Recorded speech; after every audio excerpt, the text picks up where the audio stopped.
Hello, hello, hello. It is greetings and blessings to you, beautiful souls. How are you on this very beautiful, beautiful day?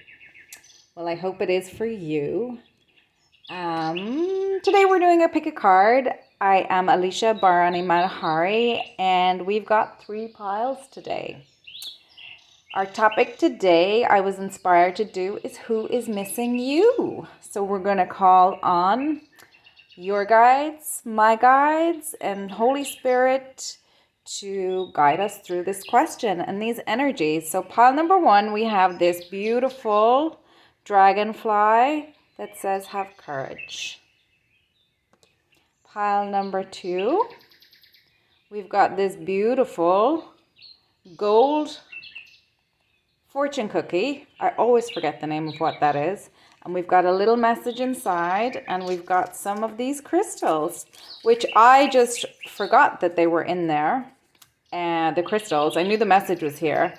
And the message says, remember, Alicia, to trust the process. You have everything you need. Oh, it says you have and are everything you need. I'm right on time, and that is a message for also everyone who is drawn to pile number 2. Pile number 3, we have this Om bell.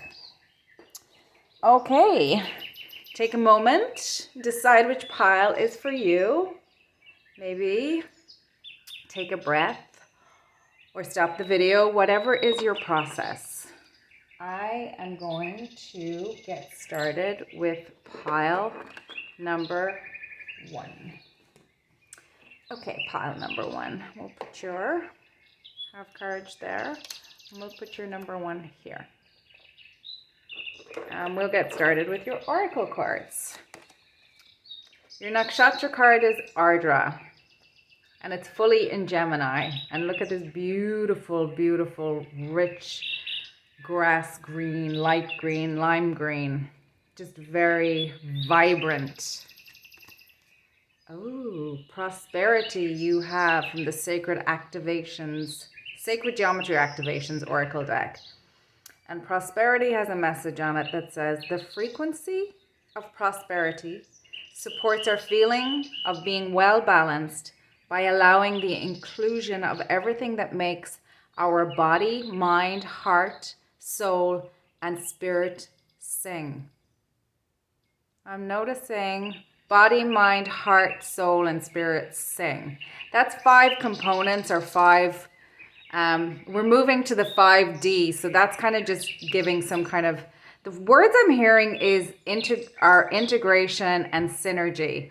And I'm seeing this as being just like this beautiful, almost, you know those, we used to call them windmills in Ireland, but the kids' toy where you hold it and the wind propels it. I guess everyone calls them windmills. But I'm also seeing a lot of sacred geometry in this. First, we've got this this portal of light right at the very center, and it's surrounded by green and turquoise and like lots of 1, 2, 3, 4, 5, 6, 7, 8, which is giving me the 8th house, which is giving me Leo energy. So 8 is yellow. The 8th house is giving me August, which is Leo energy. The 8th house is Scorpio. But it's also Leo energy is the sun, and I'm seeing that here as well. So there's something in this pile about the essence of you, and prosperity is being missed very, very strongly. Very, very strongly. And I feel like there's a movement about this energy pile number 1, where a circulation, like I feel like you're in circulation. You are kind of the divine force. Like I'm seeing so much heart chakra energy, like the regular green here. And I think this is a very good representation of your energy, actually, and in alternating with the higher heart here, which is that turquoise color. Then we've got the magenta here, which is really also signifying to me kind of I'm getting that with the green, Archangel Raphael and Mother Mary. And then you've got purple here for just the celestial. So really grounding those frequencies into earth. And I think people really miss that frequency that you hold and that they probably didn't recognize was yours until you left. That's what I'm getting for that. I'm also seeing under Ardra, we've got, this is your soul card. The soul card, this one is interesting because with this, one of the symbols of Ardra, which is totally in Gemini, is the tear, and it's called a moist one. So I think whoever is missing you made you cry. And they're probably crying now that, you know, maybe over spilled milk or maybe crocodile tears, who knows. Oh my goodness, swan medicine. So I'm seeing actually 3, 6, 9. We've got 3, 6 here. And then we've got, this is really reminding me of the root chakra and being grounded in. And see, this person looks like in a very despondent, very melancholic kind of situation. Also contemplative. I always get a sad energy off this card. And I think it's because the way they're just kind of slumped over. It's not like, you know, it doesn't give me a kind of like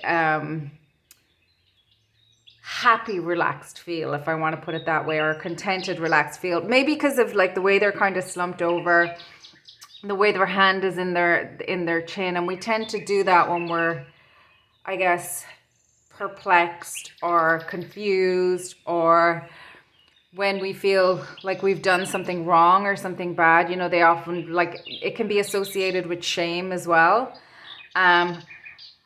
So I'm going to pull some tarot cards for you, but I'm getting a lot of messages. This is your energy. It is beautiful. And what I'm getting from Ardra very strongly. So Ardra is the star of sorrow. So this person, whoever is missing you, caused you great sorrow. And the green, I'm getting grief, heartbreak. There was probably betrayal involved there. And remember, we're seeing a lot of the echoed. You had to dig deep to get your courage and maybe get your wings. And we're going to talk to that about a little bit. Like, it's kind of like you had to fly the nest, but you had to fly the nest in a way where you weren't supported, where you were just kind of, I don't know, where you weren't supported is all I can say for now. And this, I'm getting death energy here as well, new beginning. And one of the reasons I'm getting death energy is the Dragonfly. There's a child's book called Water Bugs and Dragonflies. And it's really a book for kids about teaching them about the transition between, you know, when people pass. And I remember my friend whose mom died. I ended up giving her a copy because she had a young daughter that she had adopted, and I was blessed actually to meet her mom. Her mom was terminally ill at the time, and I was very blessed to just and it was a very magical experience. You know, it was a real for me it was just one of those stages, one of those in life kind of where you know those movies that have kind of like different stories kind of all mingled in together. Well, this was kind of a nexus of that for me, because I was in a transitionary phase in my life, and I was actually waiting for my visa to come through to move to the United States. I'd already had my job, but I was waiting for the paperwork to be finalized. And I went to visit a friend who was in Kenya at the time, and she had just adopted her child a couple of years, like I think a year prior, from another like an international adoption. And then her mom was terminally ill at the time, and we all met in Kenya, and it was over Christmas. And then like there's this photo of me as well, where we went for the weekend, and there's there's a zebra in the back behind me, and I think not a giraffe. I can't even remember now. I'm going to have to find out the circle or the photo, but it's me and her daughter. And, you know, we all went obviously our separate ways. Because, you know, you can't be going to Kenya every weekend. They don't even live there anymore. And it was just one of those really magical experiences. Like for that child, she was, you know, obviously she was adopted. So she had come from a family that, you know, couldn't support her, and her new journey was starting with my friend, and then my friend was starting this journey of motherhood, and then she was also, you know, her mother was transitioning and was leaving her as the next generation. It was just a really, really beautiful, special kind of meeting, and all of us were female. So that was kind of interesting. Anyway, that's an aside. I'm sorry, I got just totally sidetracked by that. But this is your energy.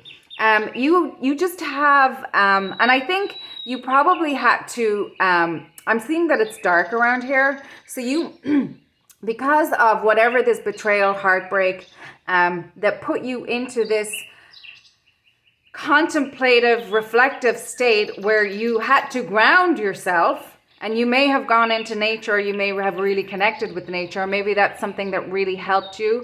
And I'm seeing this, I don't mean to be rude, but you know, it's kind of like the toxicity, like we feel it in our bodies. And I'm actually going to link a video down below where someone's literally talking about trauma. This experience traumatized you.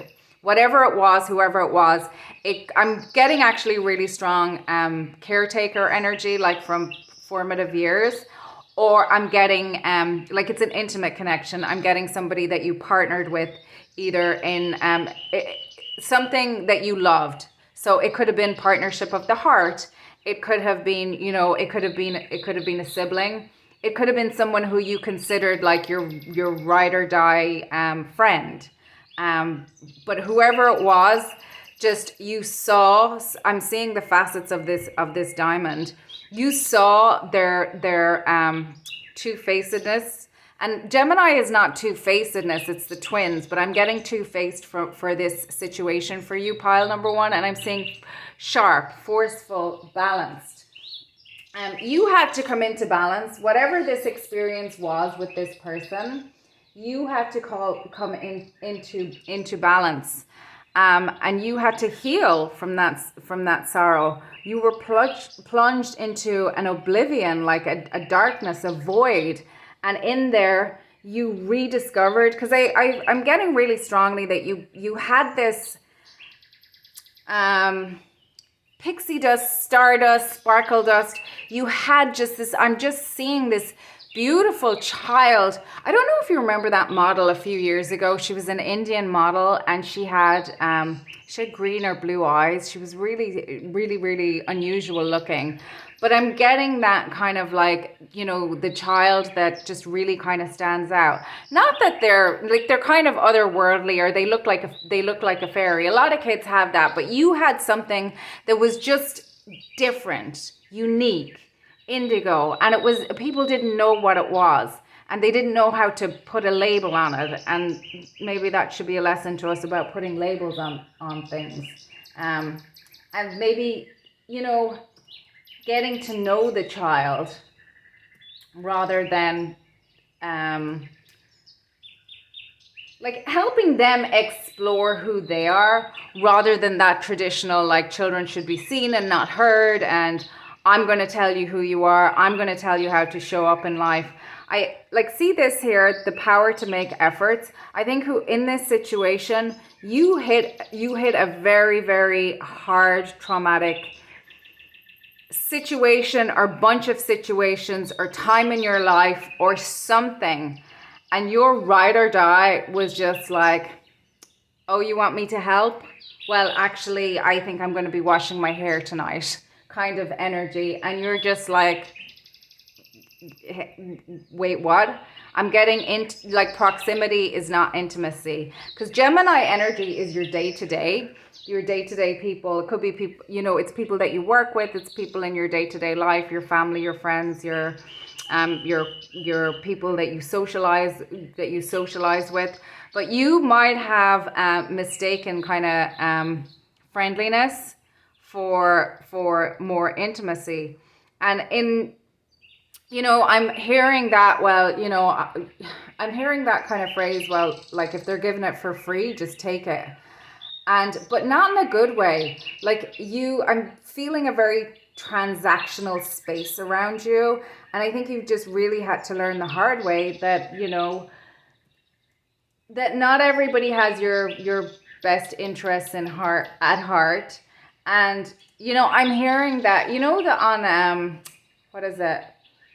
Everybody lies in their resume. They don't. I remember hearing that all the time. Yes, you put your best foot forward. Yes, you present yourself in such a way that like showcases, because it's 3 pages where you have to basically highlight why you're the person for this job. Everybody does not lie on their resume. And oh my goodness, like I'm seeing that politician guy in New York who like lied about all of his accolades and all this kind of stuff. And they looked at him on the behavior panel, actually. It was really funny because he was accused, I forget what his name is.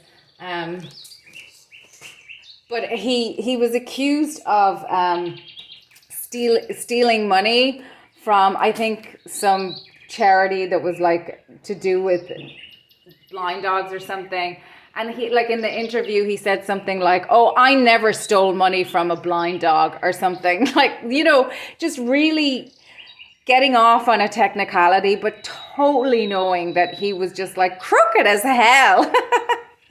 So whoever this was just like, and Gemini is Mercury energy as well, and that's reminding me of the Magician. And I'm seeing that song by Audra May, I'm a Diamond, and there's a phrase as well: if God puts you under pressure, He's making you into a diamond. So and I'm hearing that song as well from Sia. It's I think is it Rainbow? I think it's Rainbow. I can't remember, but it's reminding me of this, and the words are something about like I think it's from the My Little Pony movie. When your tears hit the ground, I see your soul grow. That's reminding me of this. I'm hearing a different song right now.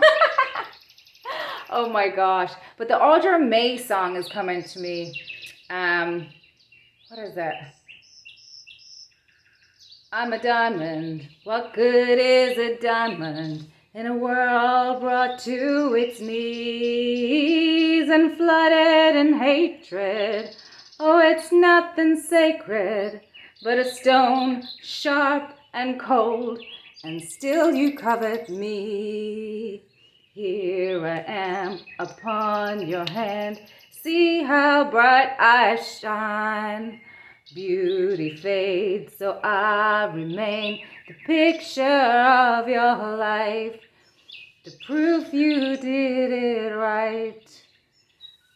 This person, whatever this situation, or maybe it was a bunch of people's, or maybe it's just, kind of how people have treated you generally. And I'm getting people pleaser vibes, or I'm actually getting really strong starseed vibes from you as well. Because you might be not used to how things operate here on planet Delulu. At least we're coming out of the age of Delulu. We're moving into the age of Aquarius. We're moving towards the 5D. And there's so much great astrology happening at the moment, and some of the stuff that, like how Black Moon Lilith is impacting it. I'm going to link a video in the description box because I would not even almost begin to give it justice. And it would take me, 10 years to finish a reading. But I'm feeling like you had to go through a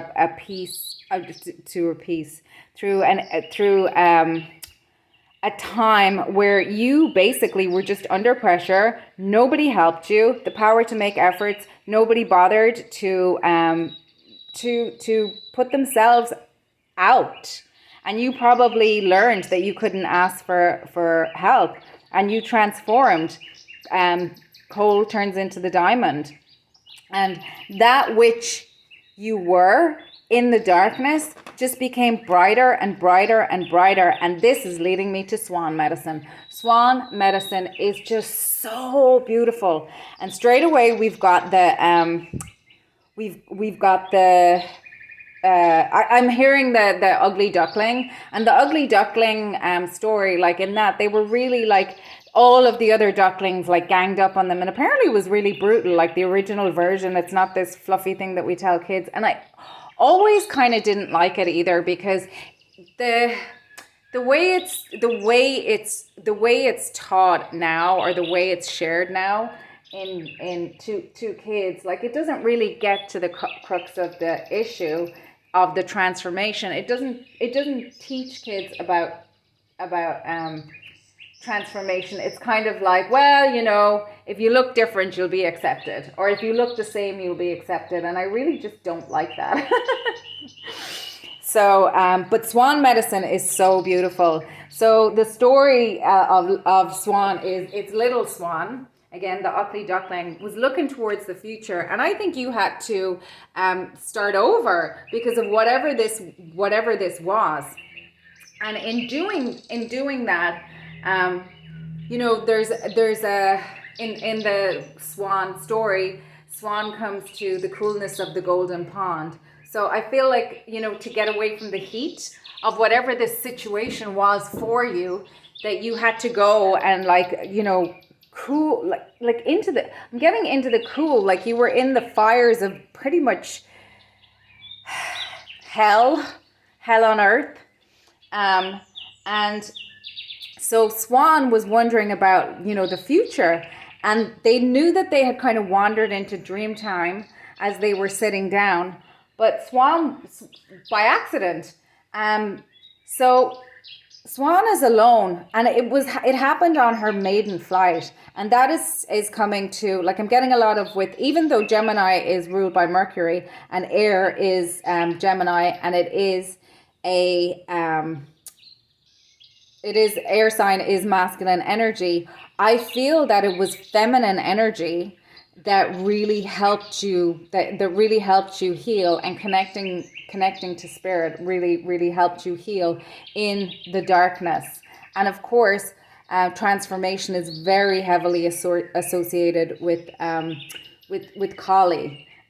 She's the goddess of time and space. So anyway, back to Swan medicine. She was looking at she was seeing like the biggest black hole she ever saw above Sacred Mountain, and Dragonfly comes along and tells her, Swan, that is the doorway to other planes of imagination. I have been guardian of the illusion for many moons, and moons is reminding me of feminine again. If you want to enter there, you would have to ask permission and earn the right. So you have to be willing to surrender to Great Spirit's plan. That's the essence of Swan medicine. And it is basically the person who goes within, and I'm also hearing, do you remember Superman came from outer space? But there was a Supergirl movie, and she came from inner space. I don't know, it might have been back in the 80s or something, but she had long blonde hair, and she was Kalal's cousin, and Kalal was his like name on whatever place he came from. And then remember Kryptonite, which was also green. Kryptonite was his home planet. So I'm getting family or something about where you came from and you had to move away. So something in your original, and that's also giving me starseed as well. So like incarnating into a family line that needs to be purified, that needs to go into, needs the light of the divinity, that needs, they all need their journey into the void because maybe they have just lost their way. And I'm hearing that phrase, all who wander are not lost. And that reminds me of the raw contact, because in the raw contact, they refer to, raw refers to star seeds, I guess, as wanderers, which is kind of interesting to me as well. And there's this whole thing that, like, you know, when you incarnate as a starseed, you have a lot of memory of the collective, of being in a much higher density.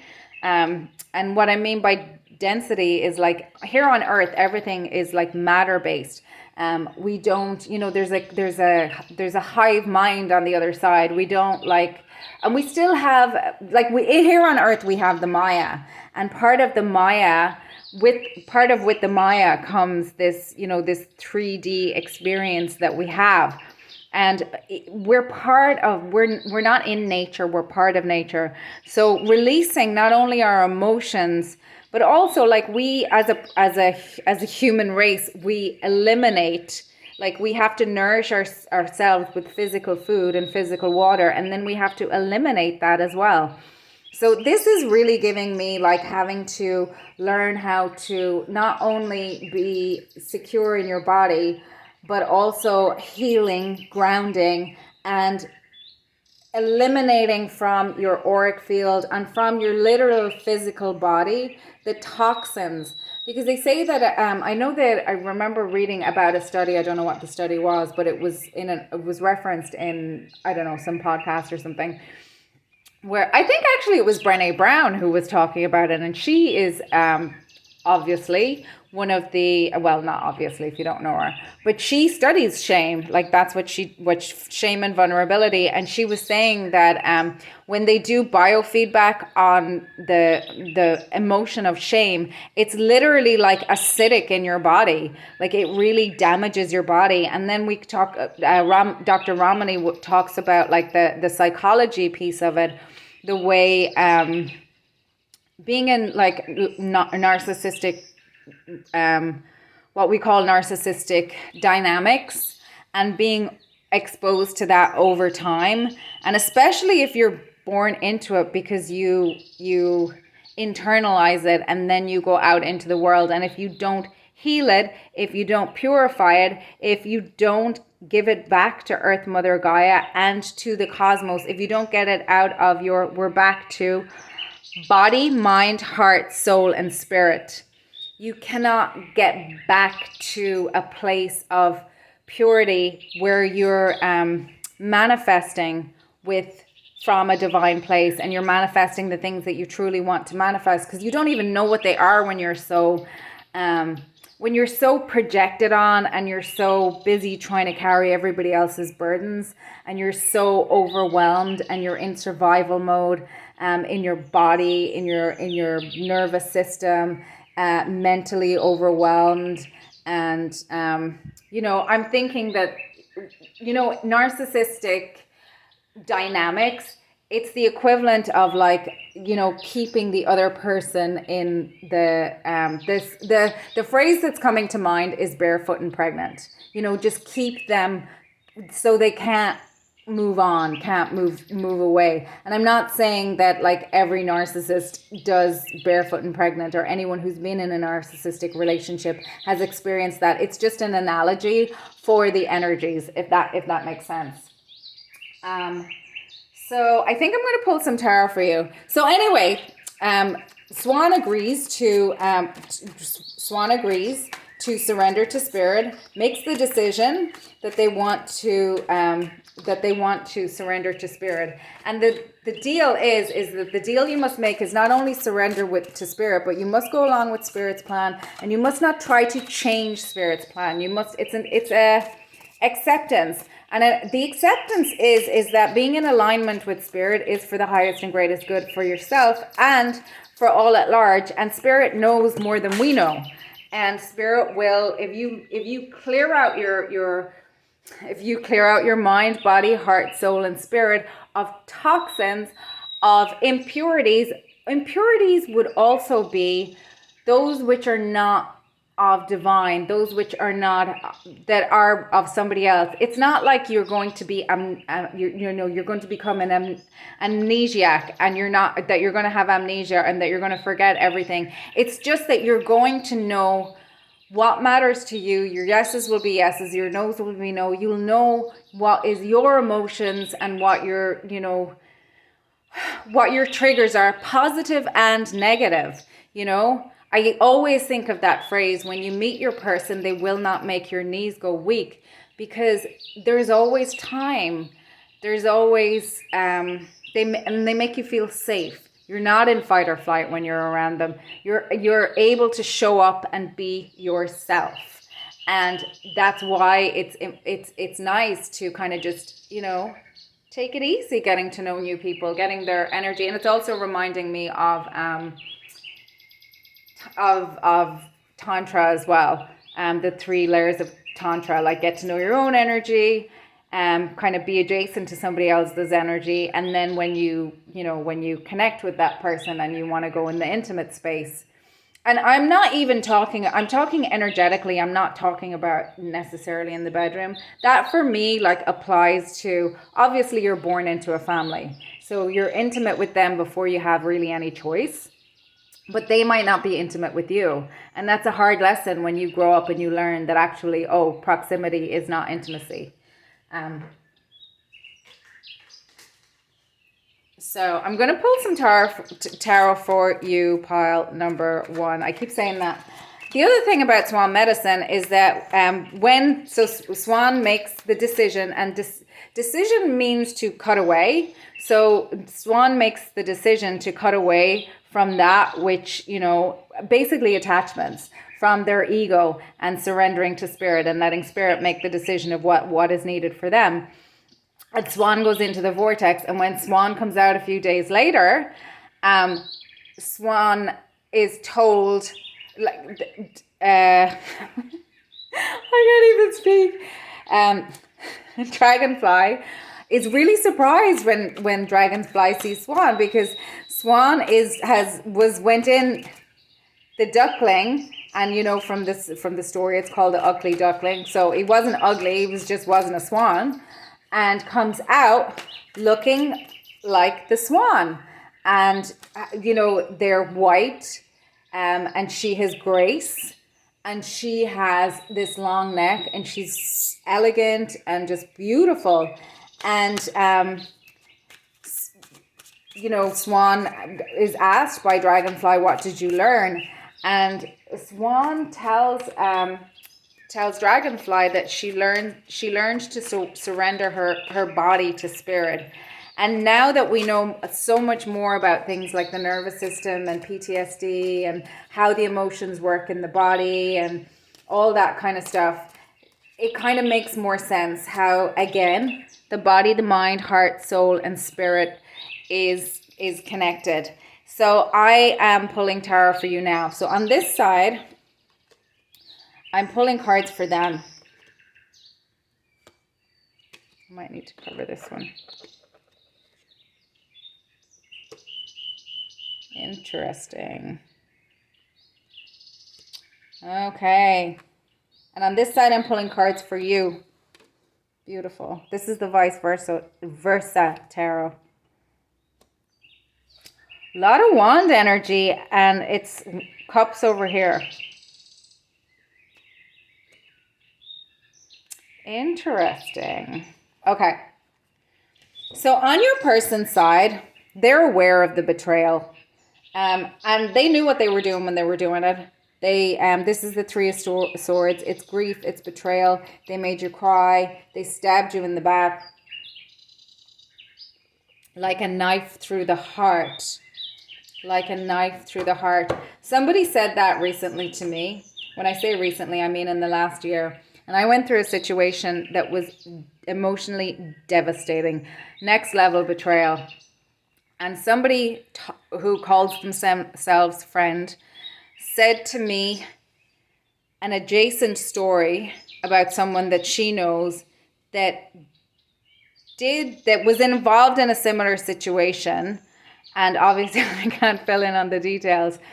But then there was the person who betrayed them passed, and they didn't go to the memorial. And the judgment from this person at that person for not going to the memorial after this next level betrayal that this person experienced. And this person is a qualified mental health practitioner.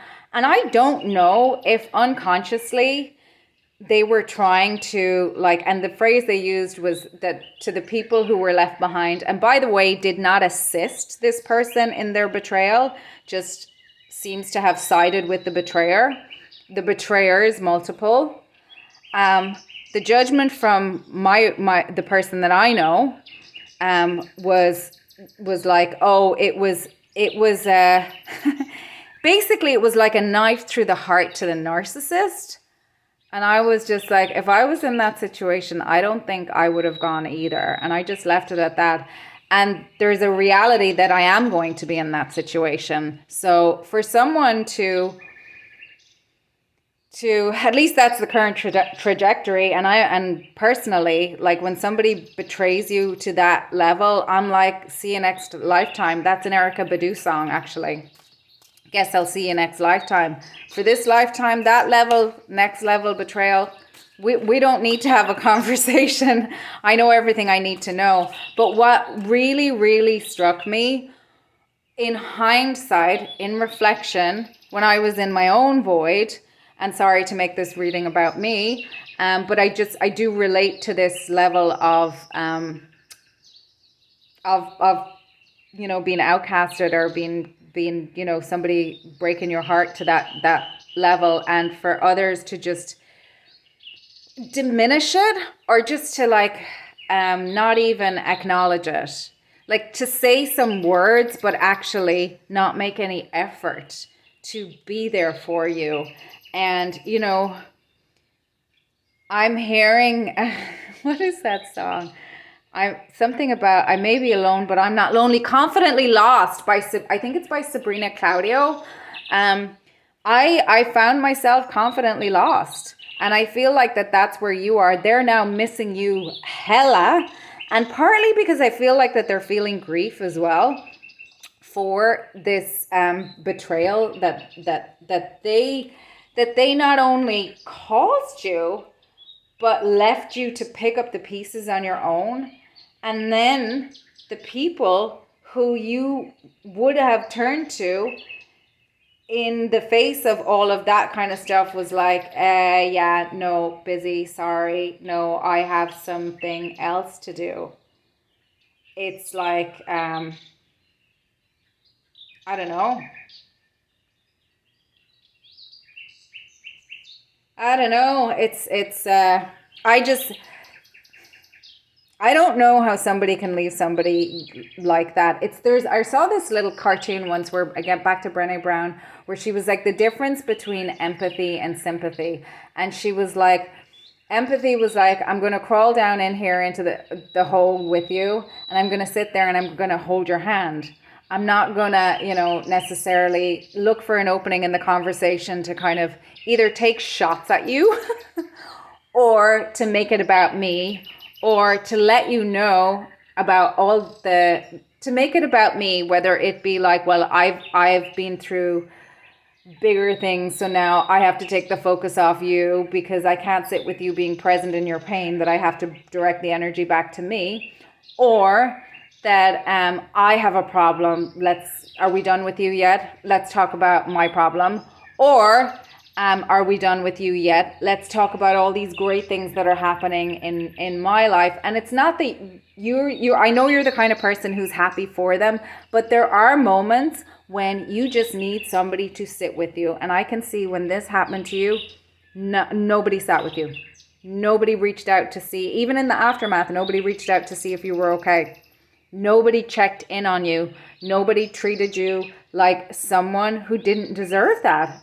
And I don't know what it was, but I'm getting very strong family, and I'm getting very strong intimate relationship. And I'm not talking about like, you know, I was dating a guy for 6 months or I was dating a girl for 6 months. I'm talking about like years and levels of betrayal that you had built. You had been in so much proximity and you had given so much in the relationship that you had the assumption that when you hit rock bottom, that they would be there for you.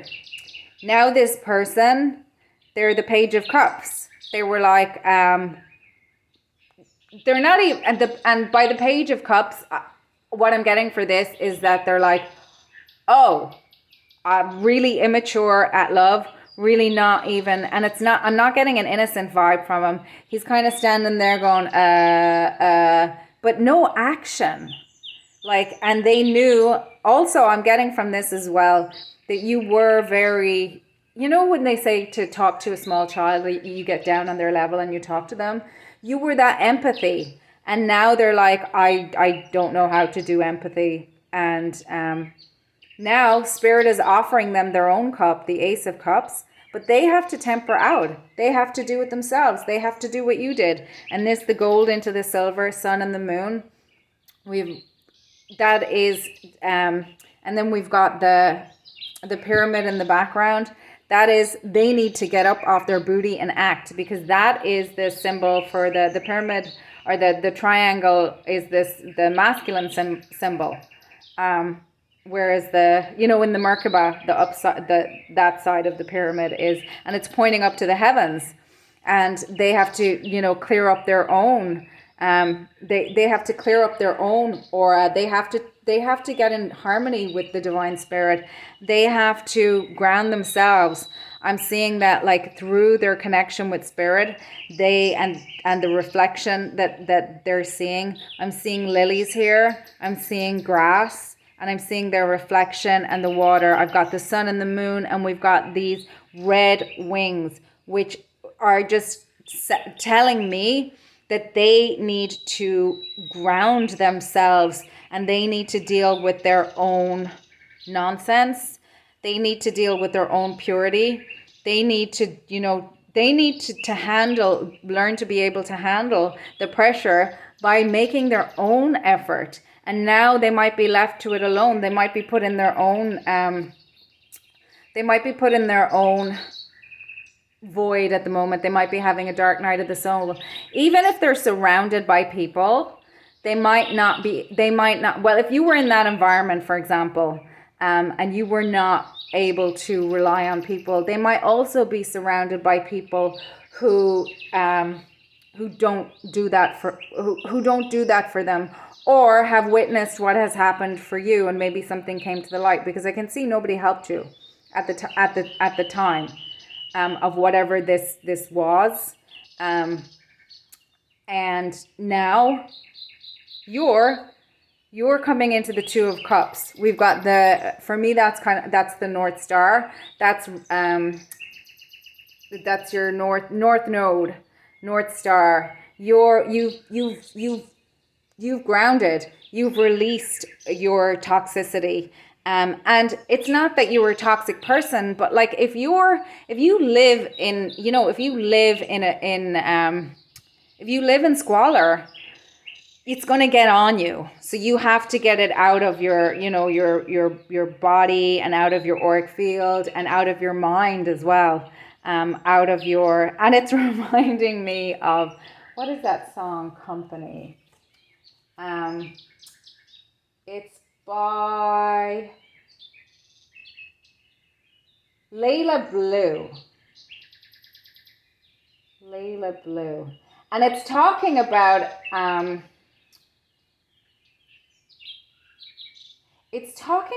being alone with your ego. So after you've been, like, if you're someone who either grew up with narcissistic caretakers, like if you have complex PTSD, or if you have something like borderline personality disorder or ADHD, like, one of the things, I'm thinking John Deloney as well, I quote this all the time, he says the things that kept you safe when you were a child will not keep you, will destroy your adult relationships.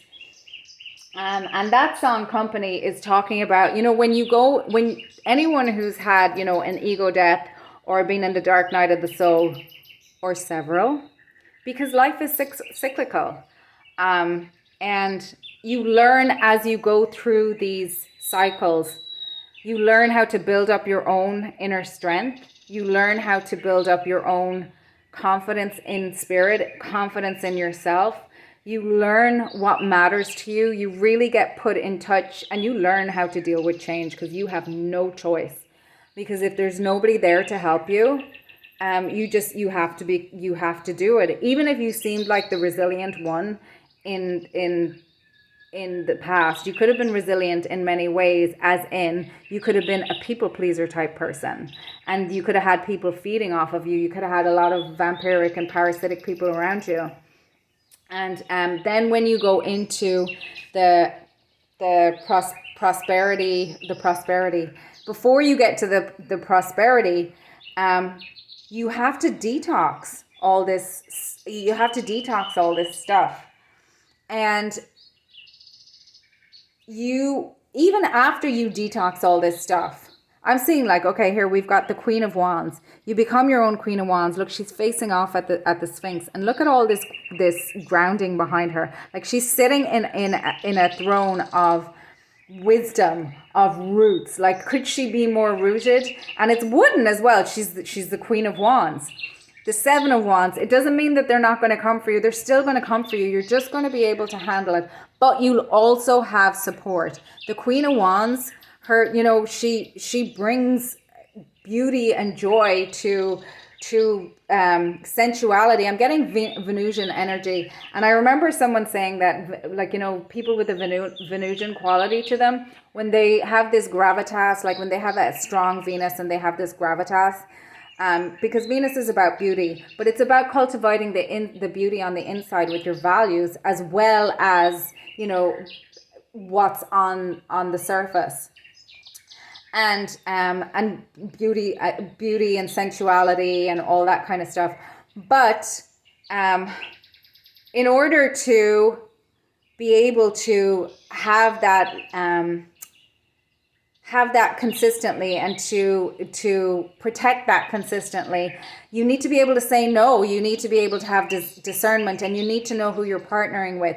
So before you get to that stage, and when all that stuff is going on, and remember confusion of swan, she was little swan. And that's reminding me of this phrase that somebody used to say, the unconscious competent. So someone who just kind of naturally kind of figured it out early. And maybe there was serendipity involved. Maybe there wasn't. They were just able to follow spirit. For whatever the reasons were, none of that matters. We all get there in the end. It doesn't matter when you have your struggles. And this reminds me of another point. We do not need to go into the depths of hell. There is a more accelerated ascension path. We get the free will to choose it. We do. And just because you're having a crap time, or somebody else is telling you that they're having a crap time, it's not your job to clean up for them. And you cannot. Your no's are allowed to be no's. Your boundaries are allowed to be your boundaries, so long as you do it from a really purified, from a genuine heart space. And I absolutely recommend, for me, I've done a lot of therapy.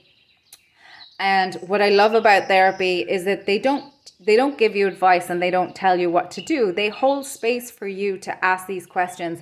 And I love the French phrase, the French language. And they say, I wonder. When they say I wonder, the phrase, how they say it is je me demande. That means I ask of myself. I ask my higher self. I ask the divinity in me, is the way I understand that.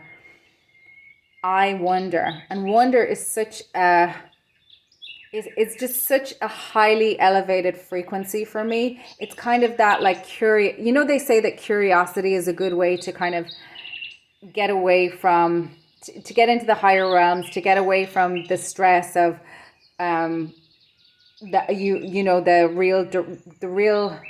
word that's coming to my mind is kind of like feudalistic or authoritarian way of doing things. Authoritarian is not the same as discipline.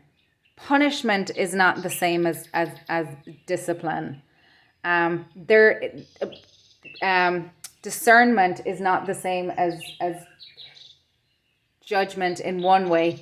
It is like you need to be able to parse information, have pattern recognition, know your own body, like be honest with yourself about what's going on. Judgment, like discernment is like, for me, purified judgment.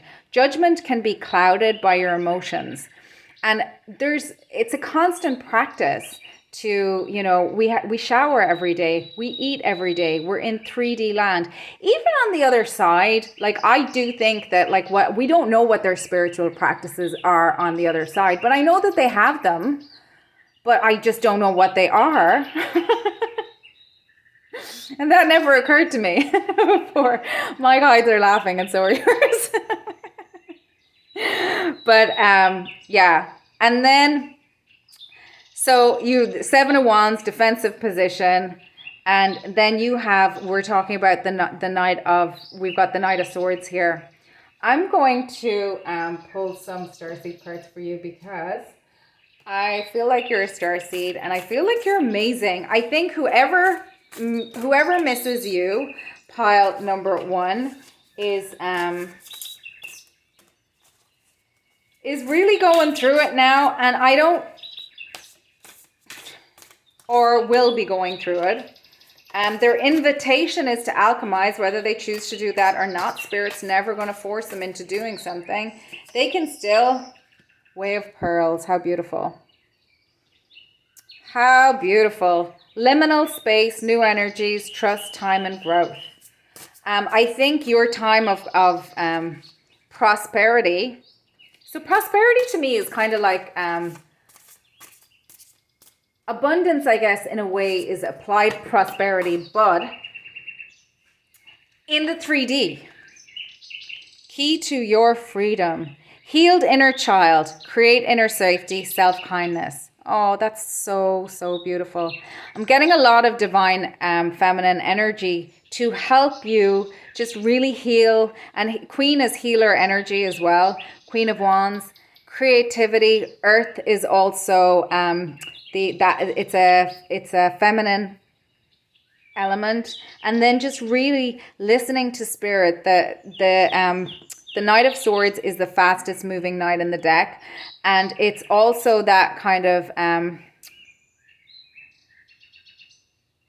it's that energy of, for me, it's kind of that energy, just the next energy from student, I guess, teacher. So now that you've been through all of this and you've had the discernment, I feel like you're building something. I don't know what it is. I'm getting a sense that it's your creativity and your uniqueness.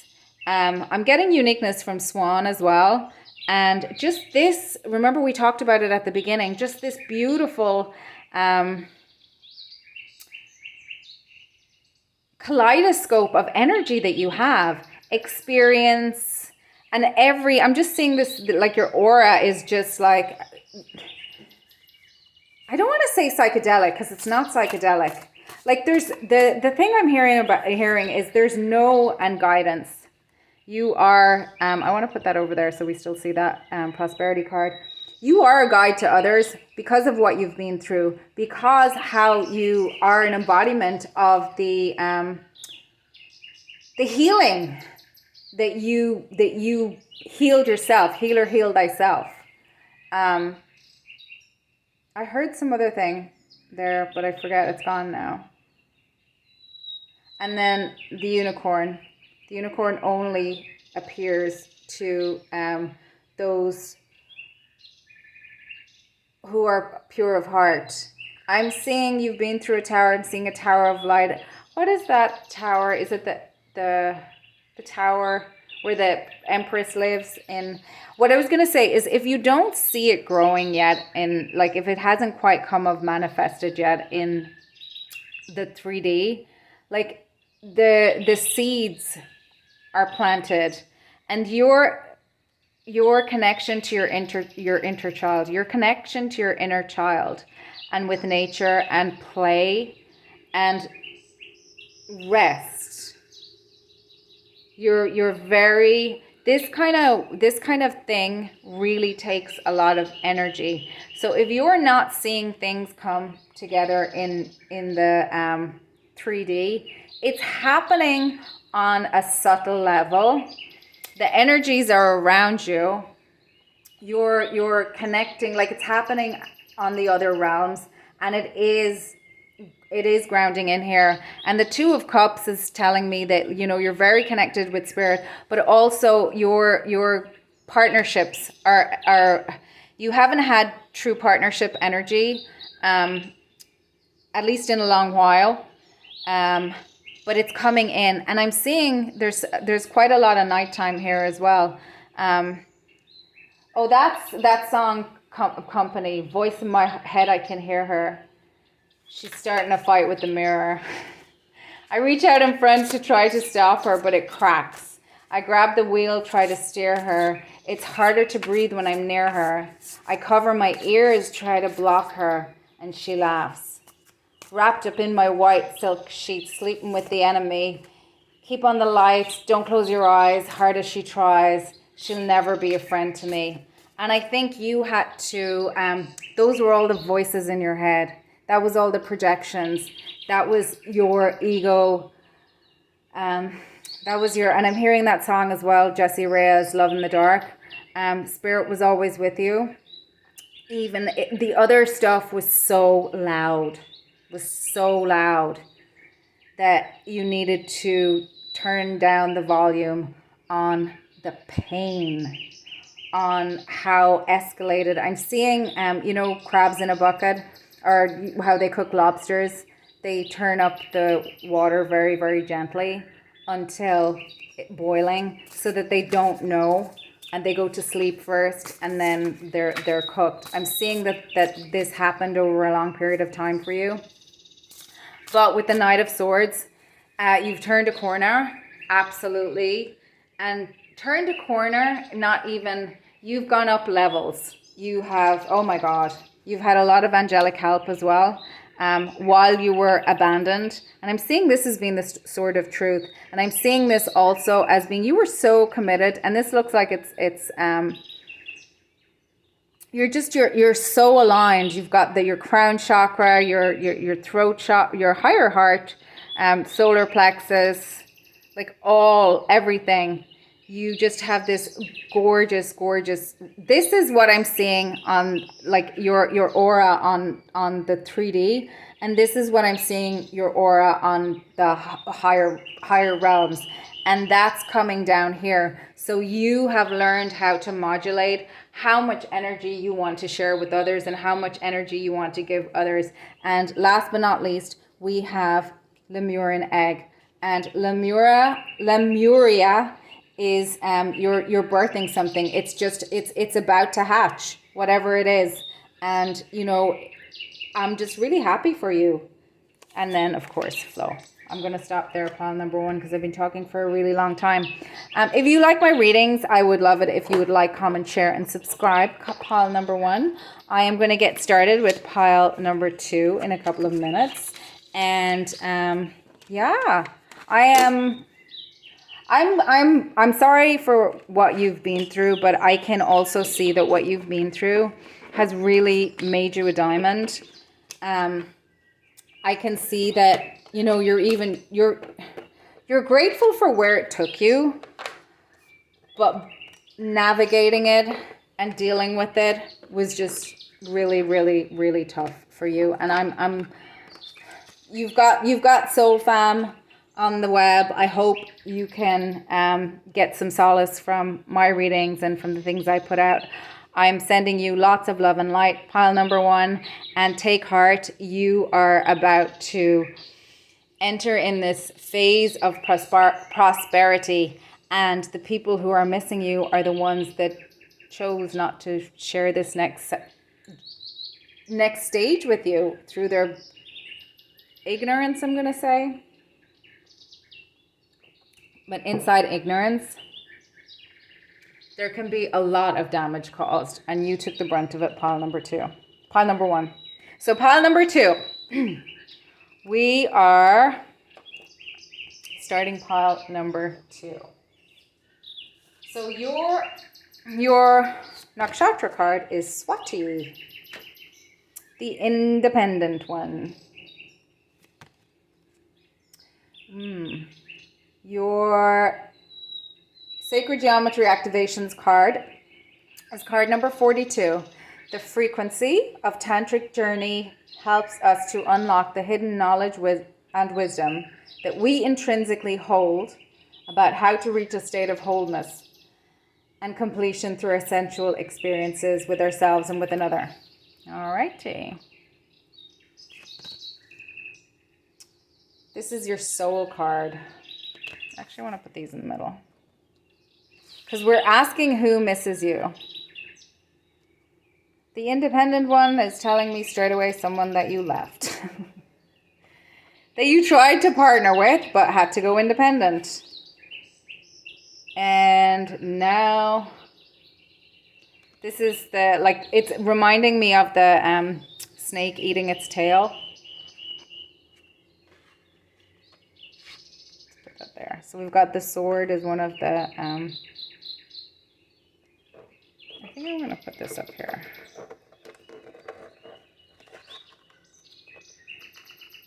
So that we can see it a bit better.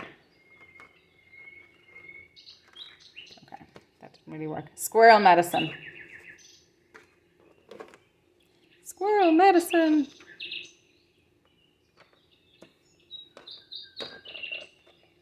Okay, let's do that. Let's do that. Oh, you can't see it. That didn't work. Sorry. I'll stop moving things around. Okay, pile number 2.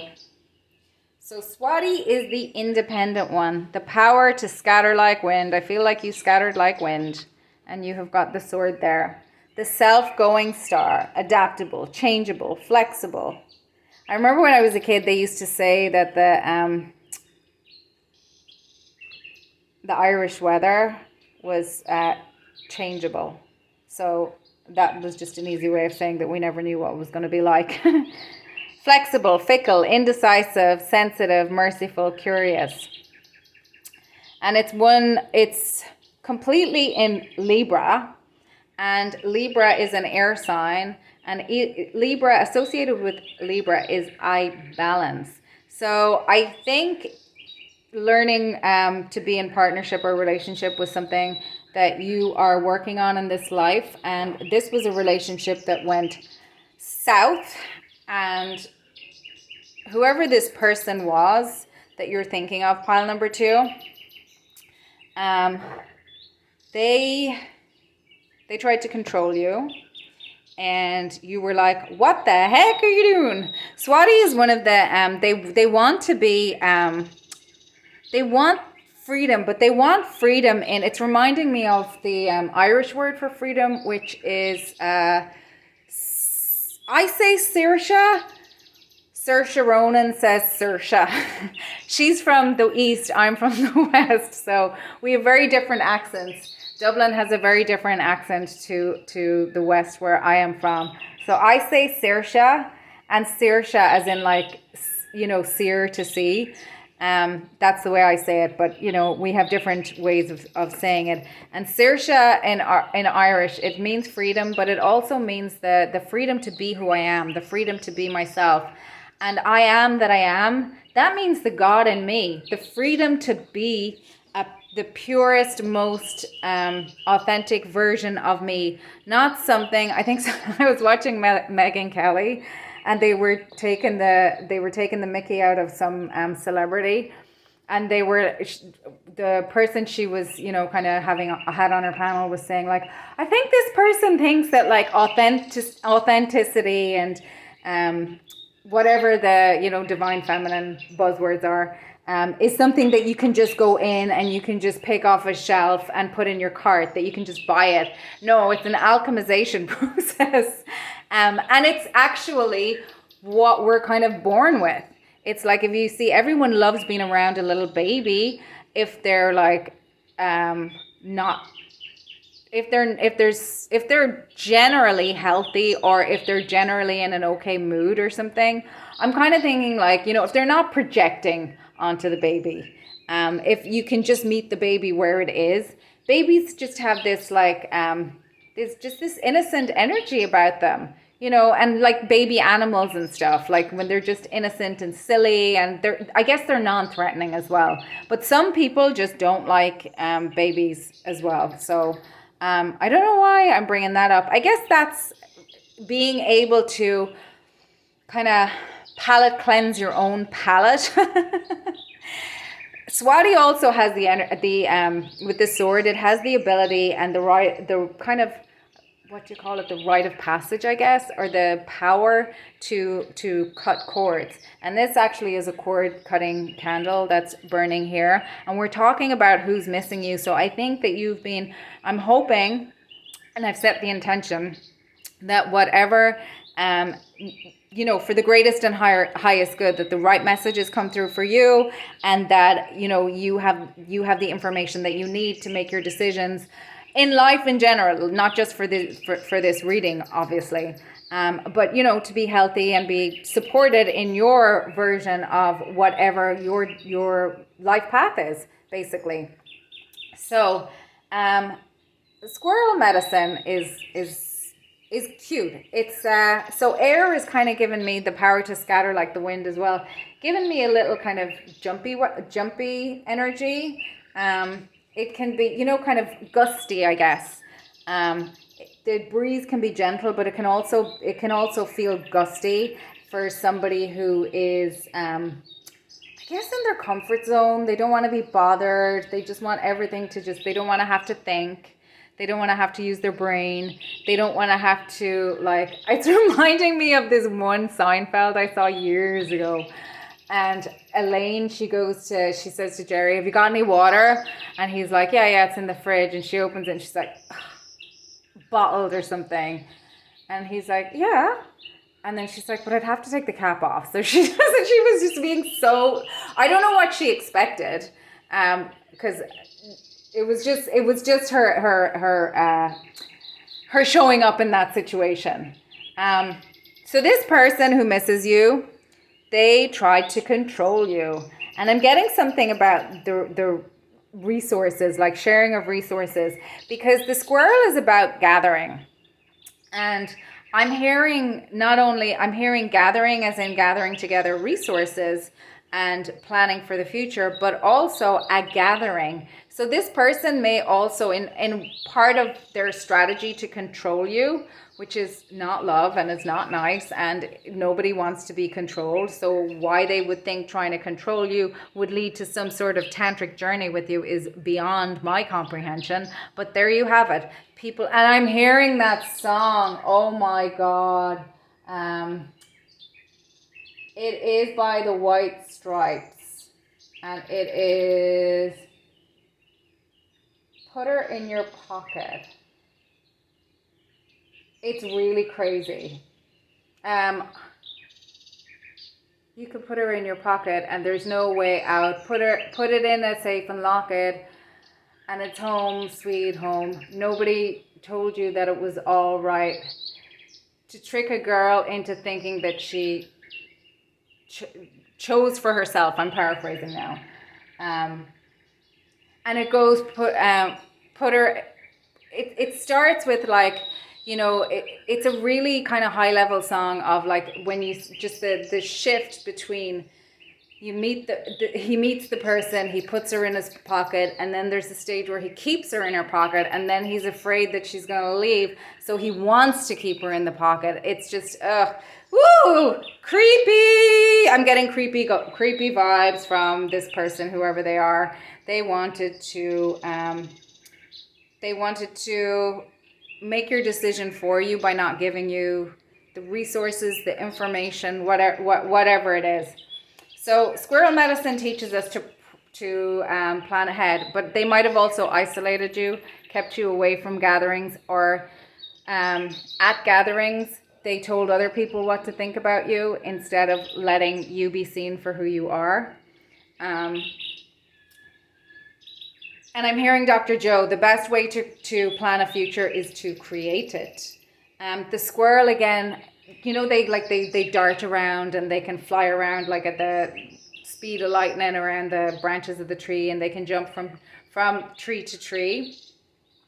And that has its energy, that has its place, and it's actually reminding me of, I guess, it can get to the stage where it's a bit, where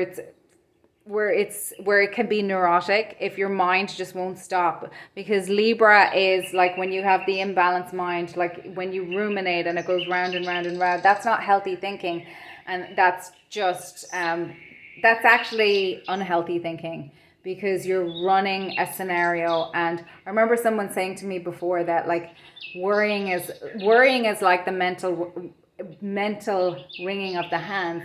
Your brain feels like it's doing something, or your ego feels like it's doing something, but you're not solving anything. And you would actually be much better served to like do something productive with that time, instead of worrying, like, I don't know, working out, getting out of your head, maybe going into nature, maybe even like doing some, like listening to some music that's going to help you release it emotionally, like cry, or maybe dance to kind of work it through your muscles, to move the energy in some way, create some art. And you know, they say that the whole like, oh, talk to a friend. I think, yes, that does matter. But if all you're doing is talking about it, you're just playing the tape over and over and over again. You have to do something as well, and you have to do something with yourself. Now, people who have been in narcissistic relationships will experience the extreme of that, where they do go to people for help and they get ostracized, they get outcast, because the narcissist has already tainted people's opinion of the situation or the scene, or they're like a professional victim and just throw themselves into histrionics, or some version of poor me, poor me, poor me, and they just are the loudest, or they get really angry so people are afraid to stand up to them, or they have the power, the resources in some way, they have some power in the dynamic that they can keep the flying monkeys against you. So I'm getting a bit of smear campaign energy here from the air energy, and from the interaction of the independent one versus resources and the tantric journey, that three.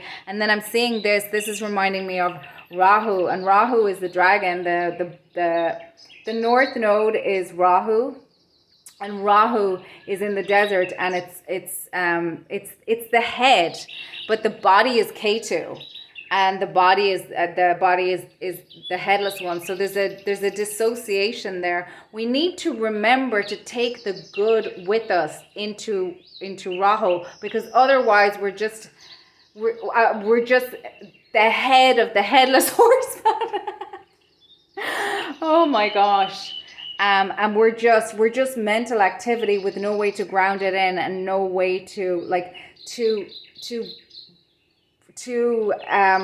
manifest, and to have the resources, and to have the gathering. Tantric journey is reminding me of that as well. To bring that into fruition. And of course we've got the small plant here as another one of the symbols. So we have the ideas, but we need to develop the rest of the cycle in order to be able to ground it. So I think somebody kept maybe cutting you down. Like I'm seeing, if you keep cutting this down before it can grow, how high can a sycamore grow if you cut it down, you'll never know. Somebody kept cutting you down. And I don't know, it could have been through criticism too.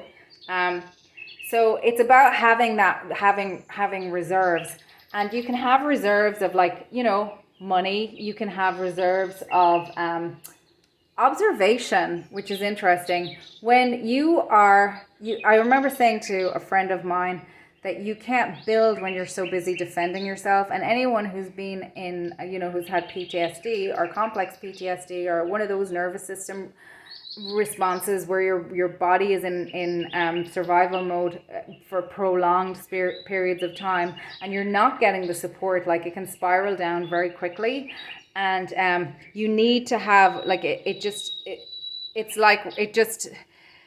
your body almost cannibalizes itself until, like, so in some way something will cannibalize itself until you hit rock bottom. And I do not recommend it. It happened to me, and I wish I had learned to say no earlier. I wish I had boundaries earlier, but I didn't. And I ended up not being able to work for a very considerable length of time, and then I've started over quite a few times. But I'm now not as fluffy as I used to be. And I'm a lot more grounded. And Barney Matahari, I've got a lot of Venus in me. And Venus is, Pentacles energy. That's slow moving. Like you let the garden grow. And I just, when you're on the move a lot, which is actually kind of air energy as well, when you're not safe and you keep moving or you can't relax, it's very difficult to make clear decisions from there. It's very difficult to be in your intuition. It's very difficult to know who to trust. It's very difficult to build things. But once you do kind of come into, and that's what I was going to say about having observation. You don't have the time. You're so busy surviving that you don't have the time to look around and see who people are and who to partner with and who to build with. And when you don't have that clarity, you can end up kind of like investing in places where you shouldn't invest in and having to rebuild a lot. And a lot of us know that story. So pattern recognition, not only of your own patterns, like the wisdom that we intrinsically hold about to reach a state of wholeness and completion through our sensual experiences, trusting those feelings in your body, trusting when your heart starts palpitating, going into one of my most despised phrases at the moment is deep dive, because people throw it around like, oh yeah, I did a deep dive. I knew this person who told me that like they are a master meditator because they went on a week course, and I was just like, good for you. I'm like, I'm years into it and I'm still not like, I don't even know if I've ever got to that place. I've got to good places, but people talk about places that they get to in their meditation journey, and then they talk about like all of these like the universe helping them in different ways, and things are not always what they seem when you're not clear and you're not embodied. Back to Rahu, we want our experiences to be felt through our entire being over some time. So pattern recognition, knowing who the people are around you and knowing yourself is really important to be able to not only be independent, but also to partner. So both sides of it. And also you could have things that you can reserve, like about, saving food and saving money and things like that. The squirrel is also kind of the Boy Scout of the animal kingdom. So they're they're resilient. They can MacGyver their way out of some things. But I'm also seeing you don't want to get too obsessive about it, where like you're hanging out, you want to make smart decisions. They're showing me now, just kind of like being so obsessed about that one thing. In Ice Age, like the squirrel at the beginning where, he cracks the ice with the one acorn. That, or then there's the other side of it, the total excess, where you just can't let anything go. And, driving yourself and everybody nuts in the process. And I'm seeing that the present, you want to be able to plan for the future, but live in the present and not go crazy while you're doing it, or not go nuts while you're doing it. So present is it's a gift. It's the gift of life. And I'm hearing that law of sufficiency as well. Like not going into excess. And I'm not saying don't have luxury. It's different things. But if you get just obsessed about more for the sake of more, that's more Rahu energy. That's an insatiability. It's different to growth. Growth, like there's a lighter hand with growth. But as you grow, trees, they're all connected under the ground. The root systems are connected. And I'm also seeing ants as well. So ants are tiny, but they live in really large colonies. And if you see some of the work that they did on ants, like some people poured concrete, which I don't get. In this day and age, we should be able to take a picture of it somehow. But like some of these ant things, like cities, went on for like hundreds, like kilometers even. I don't know if it was kilometers, but it could be. But it's worth looking at. And then they were able to make a mold of it. But it's totally crazy. But you want reserves of energy as well. So if you're constantly in fight or flight, you burn up your energy reserves, and then you can get really sick physically, mentally, emotionally. And women are much more apparently statistically prone to have autoimmune diseases, issues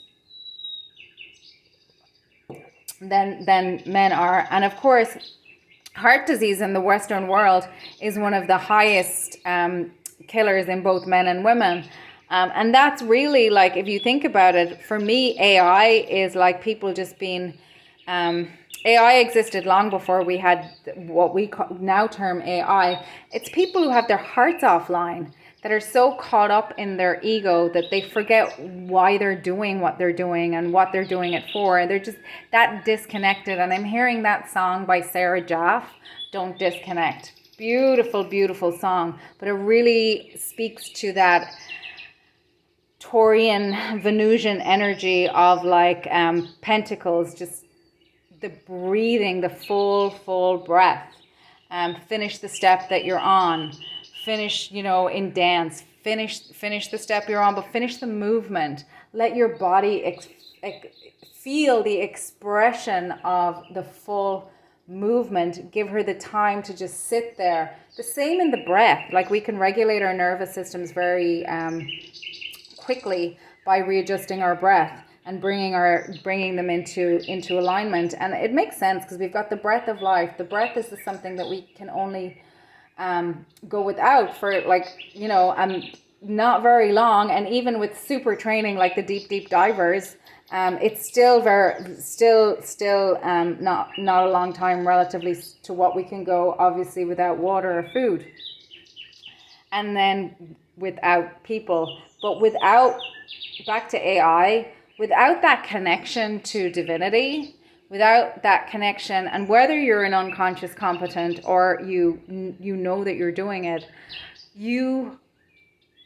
when you become so disconnected from your body and from your heart chakra, from your the energy of your chakra system. I'm not talking about knowing the words in your head and reading a book, but I mean really connecting into it and having the experience of what it's like to experience, true security, to actually be able to relax, to actually be able to have fun, to actually be able to be in the flow and create something, to be in an intimate connection with somebody else, and to be able to just be in that space and connect with them physically, and to be able to let go in that space. I used to follow this woman, Sam Isadora, and bless her, her demons got the best of her, and she unalived herself. But she was a teacher of Tantra. I think she'd grown up in a cult or something. So you can imagine that she really needed to be embodied and safe and all that kind of stuff, like a lot of themes there. But she used to say she taught Tantra, but she used to say that the mind is the biggest aphrodisiac of them all. Like, it's definitely the one thing that will shut down the experience more than anything else. And it's a different experience for the female body as it is for the male body, for sure. If you even think about the mechanics of it, the female body has to receive the male body, and the male body gets to technically invade the female body. So it's a very, very different it's a different physical exchange, but that changes the emotionality around it. It changes the energetics around it. It changes the pleasure around it. It changes everything. And there's something about each of us meeting together. It's not just we're both doing the thing. It's like we're both bringing half of the thing together to create this other thing. And it's like for people who just go through the mechanics of it, yeah, it can be pleasurable to the body, but like when it's not all encompassing, it can actually, like, if it's only that, it gets boring. It gets really boring when you don't have somebody who's emotionally invested, if you are somebody who is emotionally invested. And it just, like, it's not fun. It loses its, and that requires, like, I remember hearing somebody say that love unexpressed is a crime. Because if you have love for somebody, but you don't, like, you can't express it to them, and they don't truly know how you feel. Again, we're back to proximity is not intimacy. If you cannot express it to them in a way that they understand that come hell or high water, you are their ride or die, that you are going to show up not just physically, but emotionally. You're not going to try and lock them up and keep them in your pocket. You're not going to take away resources, because you trust that the relationship is what's going to keep them there. It's the interaction with you. And the only way to truly love someone is to know them. Oh, I'm hearing that song. It's an old one. Sherry, Sherry Lady by Modern Talking.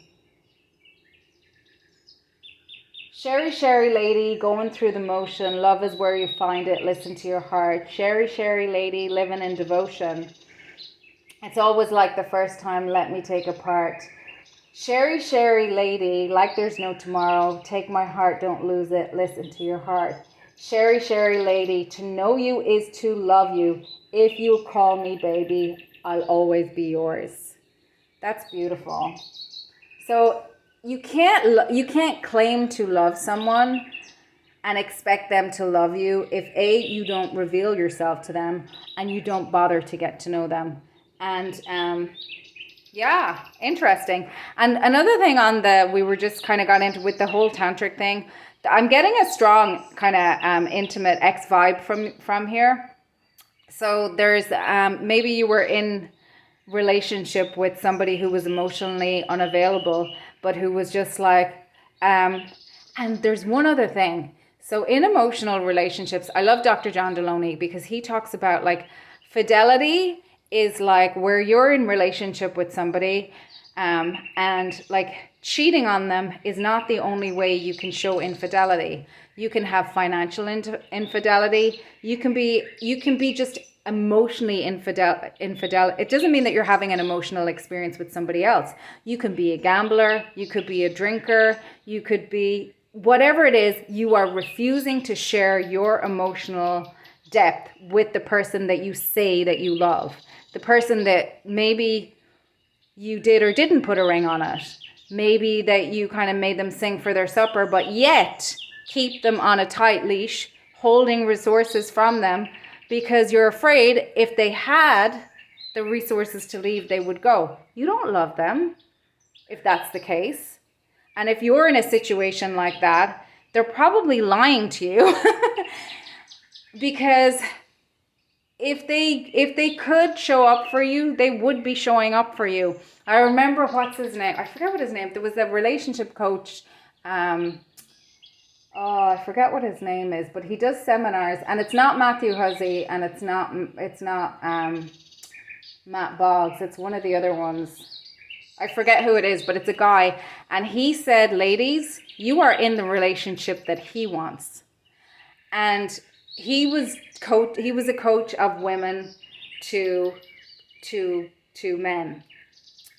Now, I'm not saying this is true for all men, and I'm not saying this is true for all women. I'm saying that in those scenarios where people go and they're telling those stories, like in this kind of scenario where you know that you're the one making the excuses because you're waiting. It's not that you're being patient with who he is, And this is vice versa. So I'm sure there is equally a case for a woman who is coaching men, saying, men, if you were in a relationship with this kind of woman, you're in the relationship that she wants. I'm talking about a codependent relationship, and then everyone in between, on whatever spectrum. I'm using men and women as an example because that's the easiest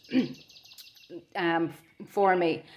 But if you're in a codependent relationship where two of you are not in true partnership, where they're secretly putting you in their pocket, I need to look up at that song because that is just such an amazing song. The White Straw.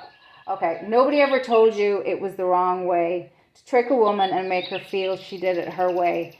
And if you'll be there, if she ever feels blue, and you'll be there when she finds someone new, what to do. Well, you know, you keep her in your pocket where there's no way out. Put it in the safe and lock it, because it's home sweet home. The smile on your face made her think she had the right one, and she thought she was sure by the way you two could have fun. But now she might leave, like she's threatened before. Grab a hold of her fast before her feet leave the floor and she's out the door. So that's reminding me of love bombing, hoovering, and discard cycle. So this person love bombed you, hoovered you, and discarded you. And so the other thing is, not only like someone who will be like, but I'm here, but I never cheated. Like, it's not like I cheat or anything. That's not like, that's the bare minimum. That does not a relationship make. That's like, it's like, what's his name? Chris Rock back in the day was like slagging off black fathers, and the line in his thing was like, you know, black fathers go, I take care of my kids. And he's like, they're your kids, you're supposed to. Like parents, you don't get props for taking care of the kids that you brought into the world. You have a responsibility. And I guess I take care of myself too, you know. We don't get props for doing that. We're supposed to. We're not supposed to put it on someone else. But at the same time, that's the first stage. Then there's also community. You can't just be taking and you can't just be giving, because it is not sustainable. And two halves of a whole is not a relationship. Two wholes coming together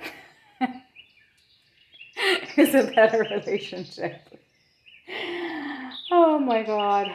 So the tantric journey also helps us unlock the hidden knowledge and wisdom that we intrinsically hold about how we reach a state of wholeness and completion through our sensual experiences, and our sensual experiences with ourselves and with each other.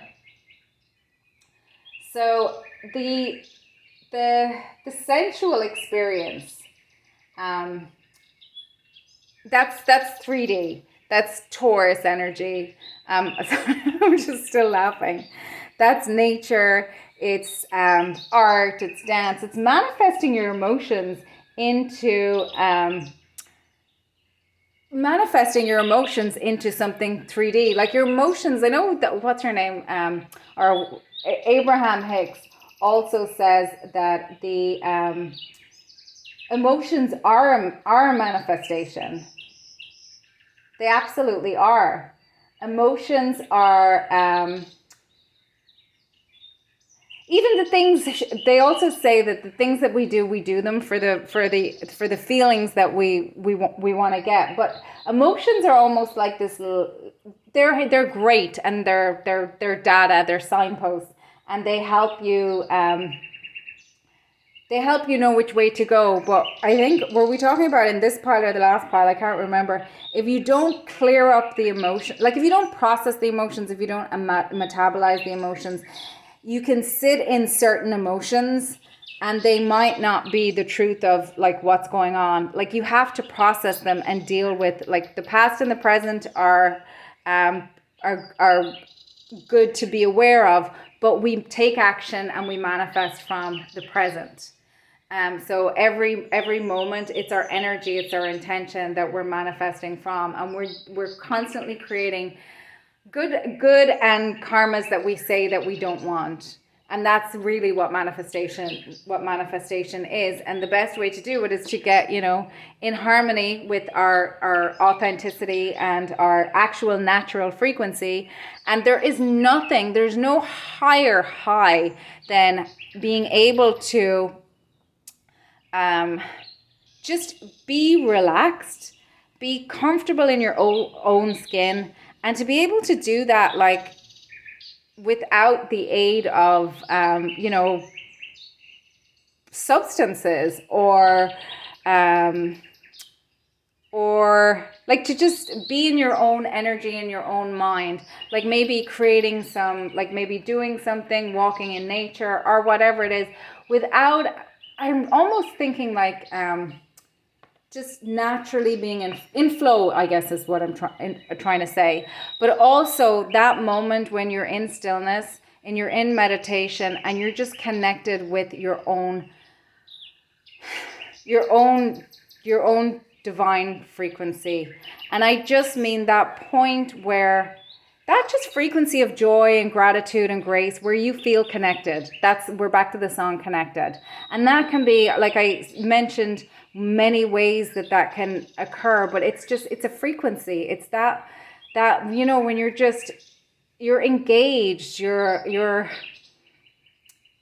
connected to who you are, you're aware of source, you're like in the vortex. And it's not when you're in the casino and all this money is like, you're seeing jackpot flash up. That's just, that's just a distraction to the nectar that is being alive, to the aliveness of life. All that stuff is just, external. And that's not really for me. And it's reminding me of the growth comes from the subtle. Our Swamiji used to say that. And Tantra is interesting because it's like the gateway to the higher realms is to master the body. But that makes sense master the body, master the mind, mastering the emotions, and mastering our response in the environment. We're not actually mastering the environment around us. We're mastering who we are in the environment, who we are in relationship, who we are in our bodies. And the spirit is immutable. The spirit is that God frequency, is that, being connected to our guides, is being connected to our, our higher selves. It's so beautiful. And it makes sense that like the journey to that is being able to master these different bodies to get back to spirit, to get back to source. As above, so below, as within, so without. So having talked for like forever, I'm going to pull some tarot for you, pile number 2. So we said that whoever is missing you, I'm going to take these because you're the star. You were their star. You were their star. You were their strength. You were their gift from the divine. And now they want to give to you. But I'm not necessarily getting the feeling that a small offering, they really undervalued what you brought to the table too. And I'm seeing like the yellow here is yellow for me is also, and it's in all four cards, the golden chalice, the star. You were a teacher to them, and they were too arrogant, too focused on keeping it in their pocket to really truly appreciate it, to be a decent partner to you. And they are in the 4 of Cups. They have to alchemize. Temperance came out in the last pile too. They're still in their worldly energy. And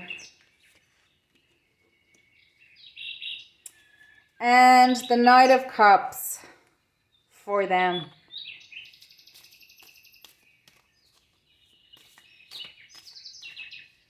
I'm just getting with the 4 of Pentacles and the Knight of Cups that they're just, and we've got a 4 here as well. 4 of Cups. Spirit's trying to offer them the cup, but they're still focused on you.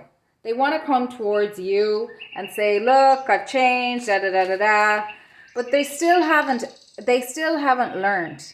They're still in this kind of gray space. They haven't alchemized yet. And Spirit's calling on them to do that before they will be, like, see, the Knight is moving away from you. And I feel like that you're see how in the Page of Pentacles, like, I know it's the same in all of it, but particularly in this card, I'm really drawn to, even though he's a page, like, he's towering over the landscape. And I think that, you know, your page energy and what you're starting something new, and you're in that stage where, like, you being in connection with them is not in your highest, greatest good in the way that you were before, obviously, because, they were controlling.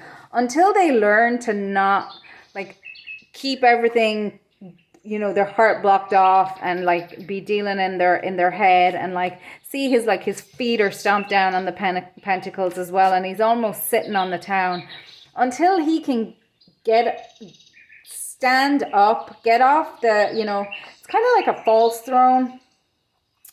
Until he can surrender to and go through the alchemization process and really connect into his higher self, he's going to be led away from you, and he has to accept Spirit's cup in order to alchemize, and that's his choice. And I keep saying him. And I'm saying him also because they're clearly guys in the picture. But yeah, that's all I'm getting for you, pile number 2. It's a lot. And I'm sorry that you were dealing with somebody like this. It is very difficult it's very difficult to, like, love somebody and realize that they're not capable of loving you in the way you need to be loved and want to be loved. And to heal and have to do that while people like this will smear campaign you and put you under siege. So gifts received. And this is all heart chakra energy. This is the Journey of Love Oracle deck. So, and the 13, I think your star family have been with you. 13 is the number of star families, Pleiadians specifically. So you might have a soul mission with the you might have a soul mission with the Pleiadians.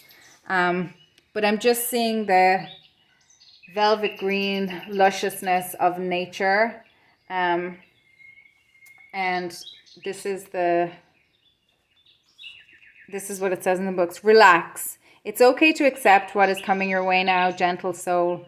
Steady your heart. The most precious treasure can be received by you. Why not? Are you not built of the same stuff as that treasure, beloved? It's all love after all. That's all there is. Enjoy. Accept, rest in the knowledge that you are being invited into a sanctuary of abundance. Peaceful rest and replenishment now. It's just time. This oracle holds a message for you. The universe is trying to get something to you. More abundance, more love. An answer to a prayer. Sometimes the healing comes in unexpected packages. Sometimes we try so hard to find the answer, exerting so much effort to receive, that we make things harder for ourselves than they need to be. So relax, have some fun, be at peace. Everything is working out just fine. There's a nice surprise coming your way. The wind blows softly through the grass, and open my heart, love unexpected. So we were talking about that at the beginning. Learning to, like, yoga nidra could be really good for you if you if you have trouble relaxing. But really, anything that will take you out of your head and will help you process the You know, I just want to call it what it is. Somebody trying to control you and not give you your ability to make choices for yourself. Somebody who, you know, skews the information and is deceptive towards you, in my opinion. That's just, I mean, lying is abuse, and that is lying. Like misrepresentation and not giving you your fair choice. It's just, you know, and it can get really, really, really ugly when it's left unchallenged. You know, that's really what, you know, truth is the most important. The other thing I'm thinking of is that movie. It's a documentary by Joe Simpson and his climbing partner. I think it was Channel 4.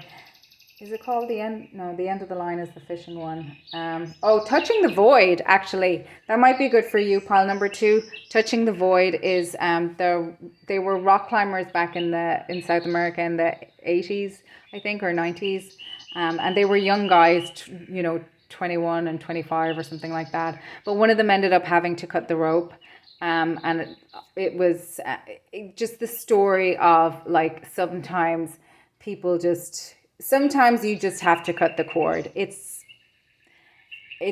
illustrative in some ways, but have your Kleenex, pile number 2. So if you like my content, please feel free to like, comment, share, and subscribe. And I am going to get into pile number 3.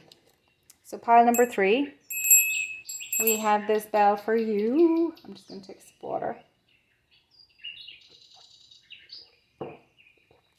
And your nakshatra card is Dhanishta. Capricorn to Aquarius, the most beneficent one. The most beneficent one. Card number 23. Fiery, movable. Cosmic flower. The frequency of cosmic flower activates our remembrance of the place we call home. The core from which we pour our magnificence out into the world. Oh, gorgeous. So I'm feeling Empress energy, Taurian energy, and we're coming into May, actually. I'm getting starseed, and this person literally looks like a star. the way they're holding their arms and legs, I love that. And they're on a cliff, but they're red, grounded AF, as they're about to leap off a cliff. Oh, and you've got whale medicine. Okay, I love this for you. So if you know anything about me at all, and you've been on my channel before, you know I'm kind of a little bit obsessed with waves. Oh, interesting. Maybe I'm upset with waves. No, obsessed with whales at the moment. And waves, yes. I'm all about the waves right now. I'm just gonna... Nice. Gorgeous. Okay. I want these ones. So let's talk about Dhanishta. I feel like you're my musical pile. Dhanishta is the most beneficent one. I can't speak because I've done the last 2 other piles and I'm losing my voice. Fiery, movable, Capricorn, Aquarius. So Capricorn, I'm getting a celebratory energy off this. And the 3 of Wands just popped out. And the 3 of Wands tends to be about your ships coming in. So I feel like your ships are coming in. A lot of people are missing you, pile number 3. A lot of people. Maybe I'm getting the phrase death by 1,000. Oh, 9 of Pentacles. That's a card of independence. I'm getting pile number 3 that Star of Symphony. I'm getting that you were carrying a lot of weight. And I'm getting that a lot of people are missing you. And I'm hearing death by 1,000 paper cuts. That's used specifically for people in like, you know, long-term ABUSIVE relationships. Like maybe narcissistic relationships, narcissistic empath relationships. However,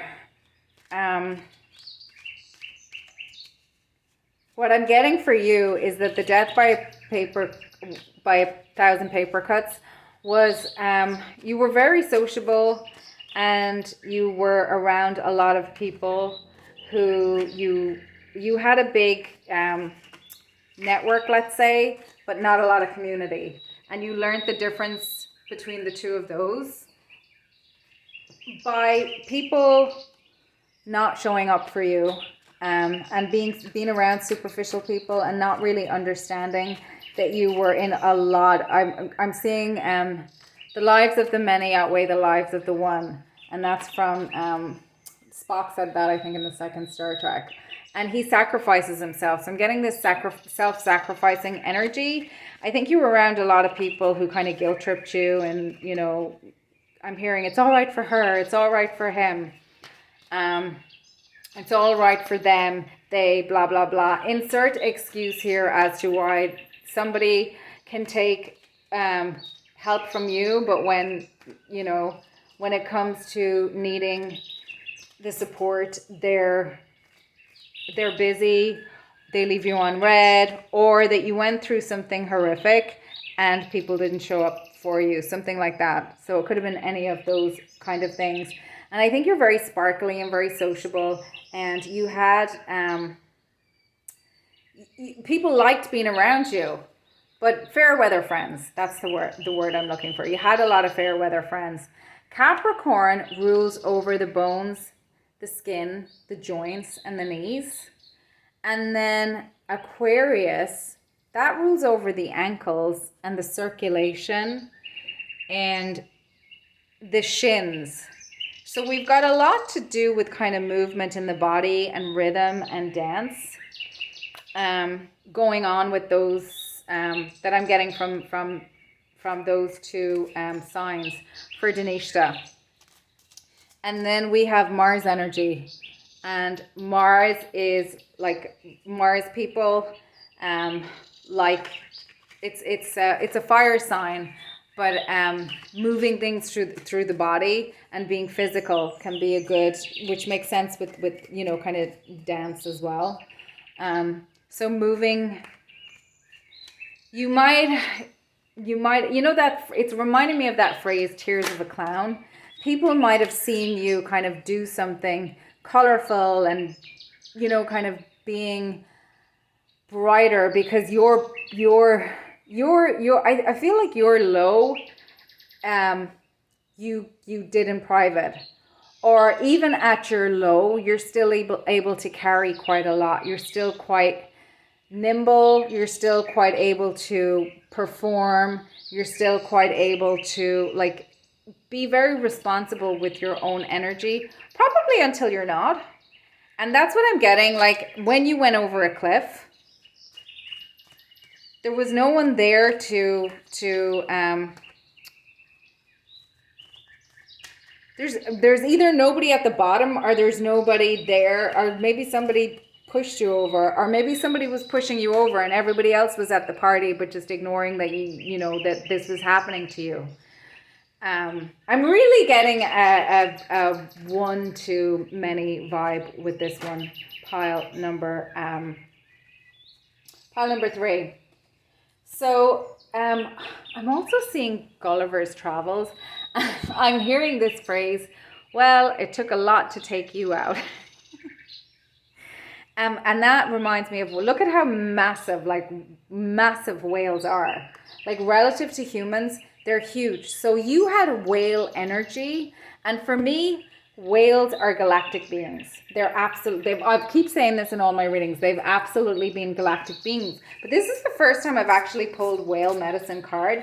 And when I was reading about it, it really, really Oh, I just felt so, I was like,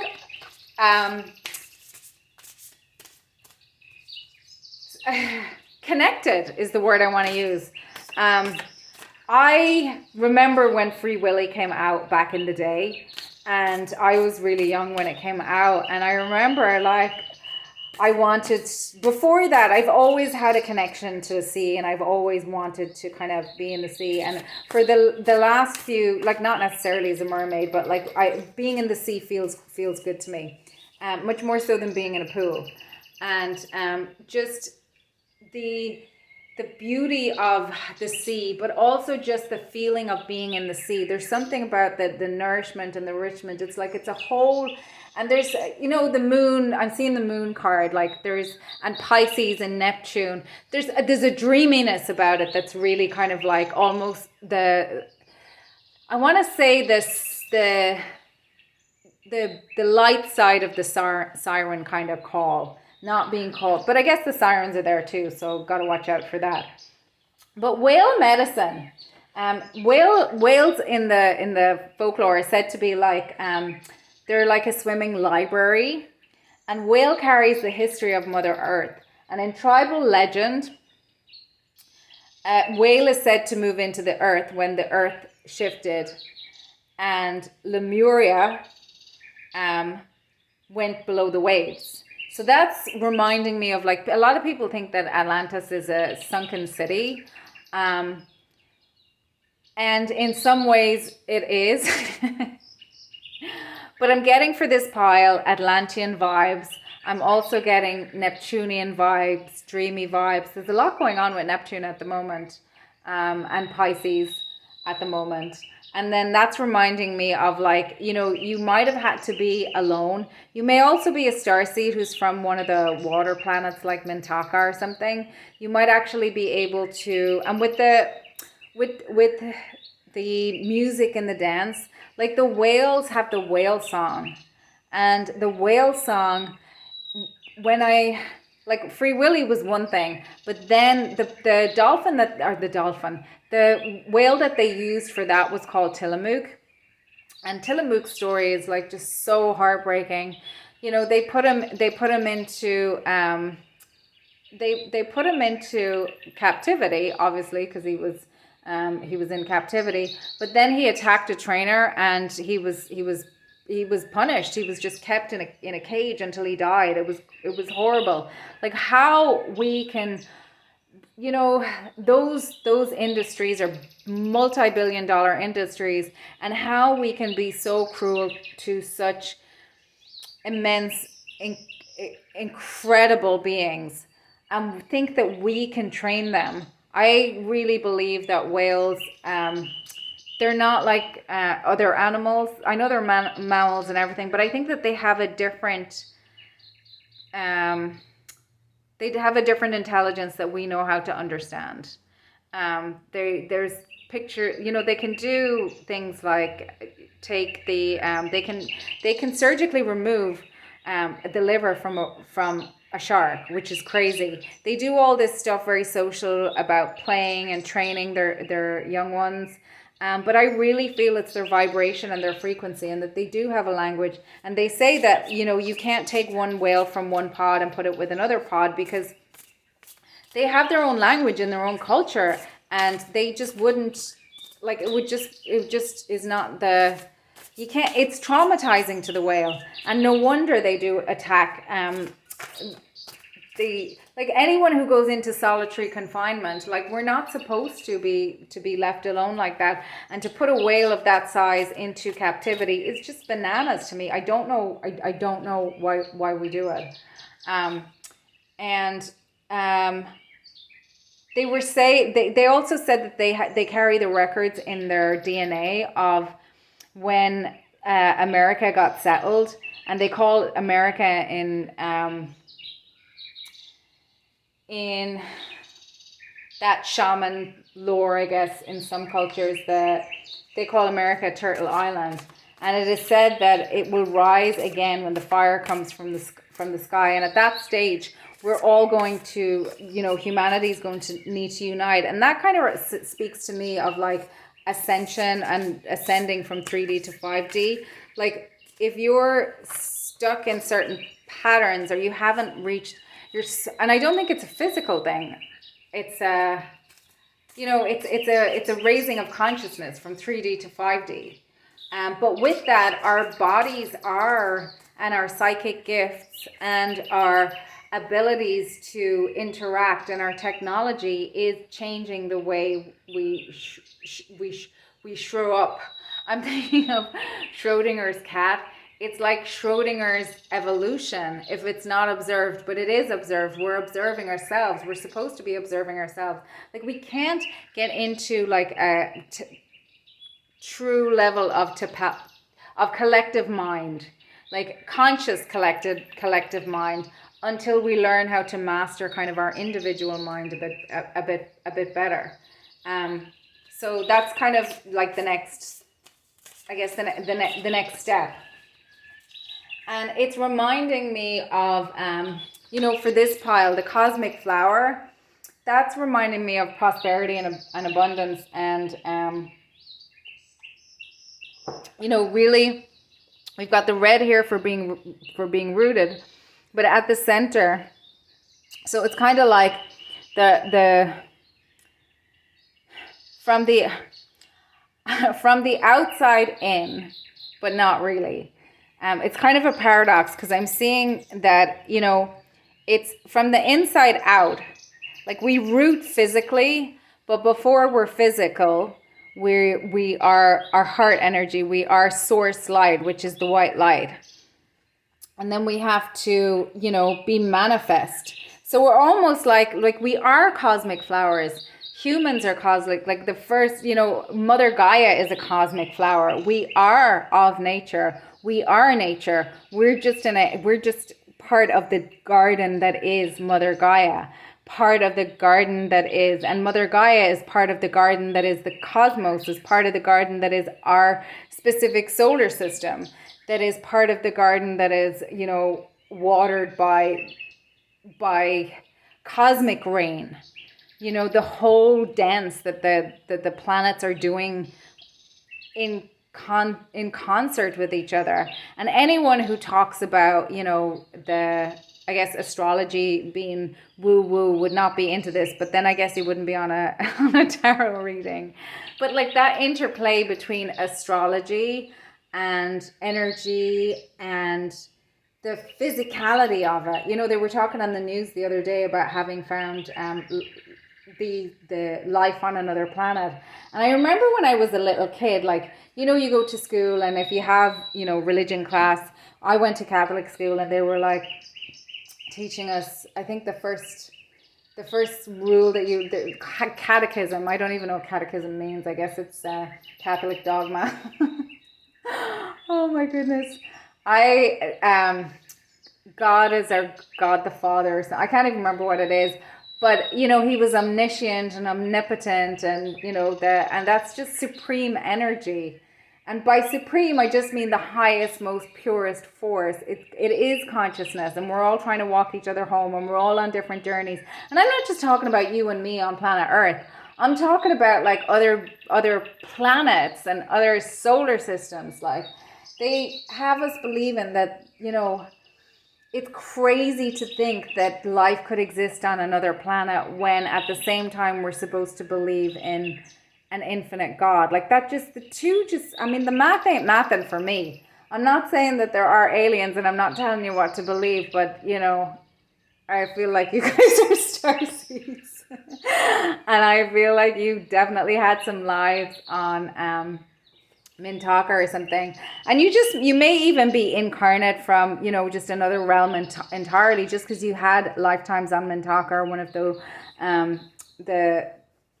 water planets, and you've incarnated here, doesn't mean that you're not of the angelic realm or of the dragon realm for who knows.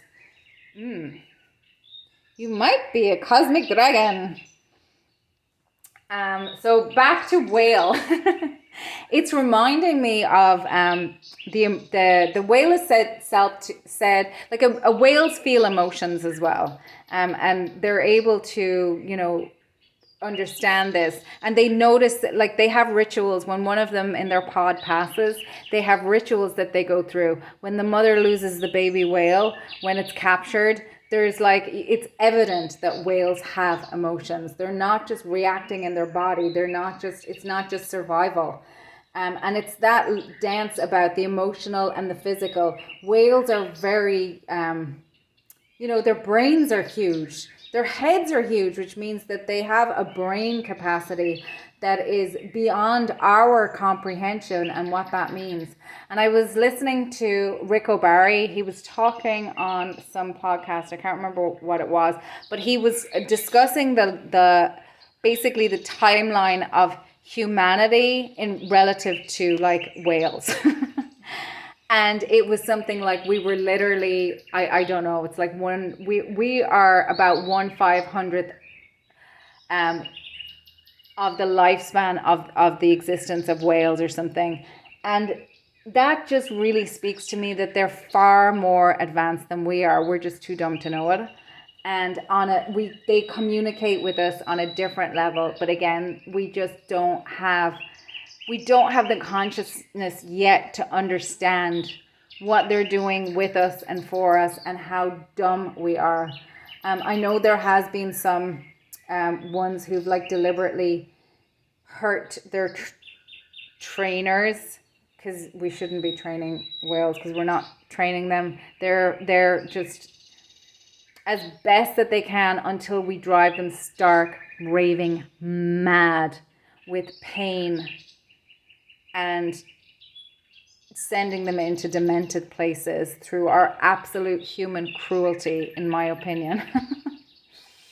And I don't mean to laugh. I don't understand why we do that. But until we learn to be of a consciousness where we do not do that, and we respect them, and we elevate them, and we revere them to who they should be, we're going to keep seeing accidents. And I just, it's not a good scene, but it makes a lot of money and it's glamorized, and a lot of people go there and go there a lot. Anyway, so the whale medicine is also reminding me of, with the whale song and the music and the cosmic flower, it's reminding me of Bij mantra. It's reminding me of Bij mantra. It's reminding me of bhakti. It's reminding me of balancing the emotional and the physical. It's reminding me of Hathor of Egypt. And Hathor was a moon goddess. And Hathor, it's reminding me of mother's milk as well. We were talking about the female, the mothering in the whales. And it's just that real divine feminine energy. And I feel like whoever is missing you, I just feel like it's a lot of people who you brought a lot of information to, joy to, and stuff with the whale medicine, like what I was talking about, their consciousness and like how they're so much more elevated. I feel like you were the whale in those groups. They didn't really understand what they were dealing with until you were gone. They didn't really appreciate it. They kind of wanted you to do like the way we treat the whales. They treated you. They wanted you to do tricks for them, figuratively speaking. But they were too dumb to recognize that that's what they were doing. Which is actually really heartbreaking, because I feel like you had to walk away from a lot of people. And it's funny, like we had a distraction here, and then it got really, really silent all of a sudden. And I feel like something Whether it happened over and over again, or it was one really big event that severed a lot of connections at the same time. There was an interruption, a severing,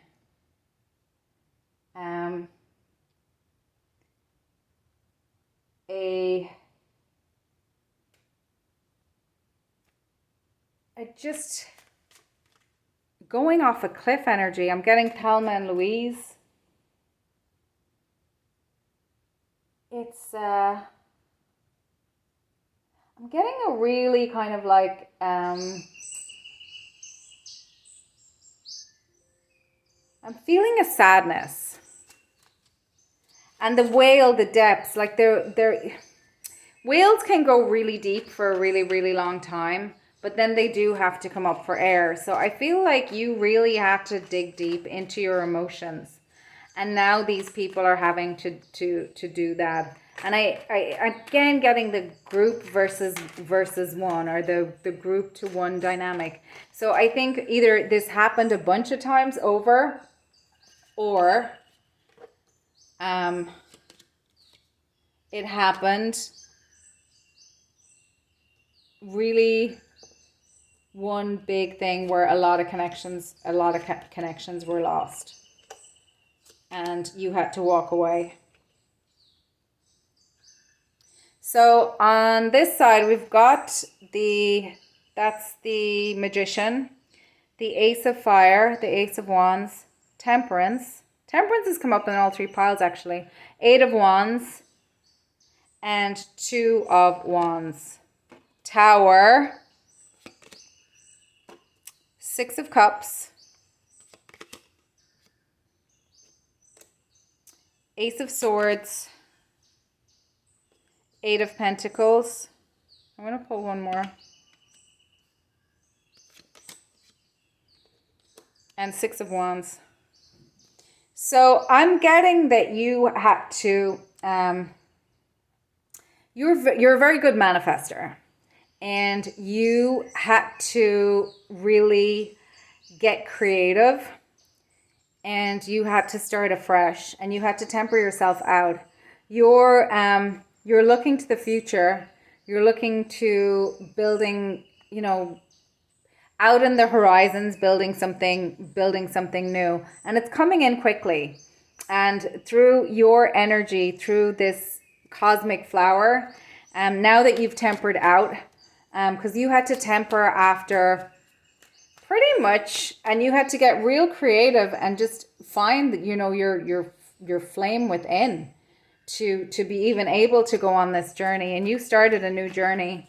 And it was a journey that encompassed going to the deepest depths and really relying on yourself. And there's just this feeling of, with the 6 of Cups, that, you had to leave home in some way, whether it was something that maybe it was childhood where you grew up. Maybe it was family. Maybe it was being flung out of the nest. But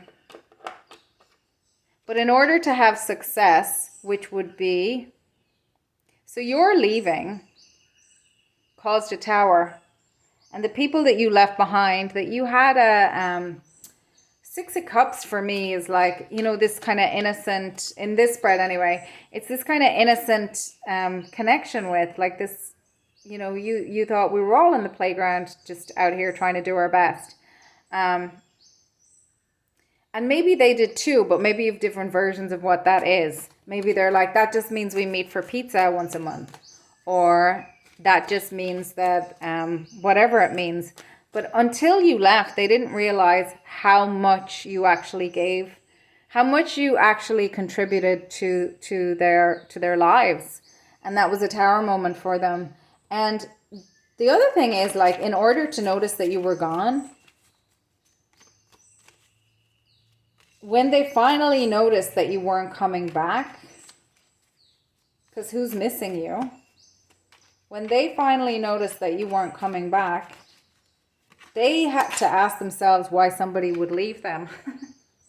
So there's clarity coming in, reflection, and they're going to have to do some work, 8 of Pentacles, to rebuild with you, to have you back in their life. They're going to have to do some work, and they're going to have to be prepared to go deep within and to jump off their own cliff and make their own music.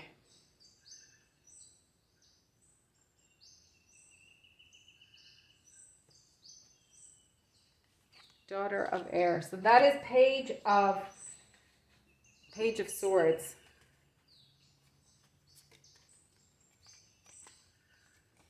So you had to learn, I think you had to learn how to rebuild. You were in your Page of Swords energy here. But I think you had to boss up. Because ain't nobody else going to do it for ya. Ain't nobody else going to do it for ya. Depths of love. And Rico Barry, the guy I mentioned, his wife is the whale person. She goes around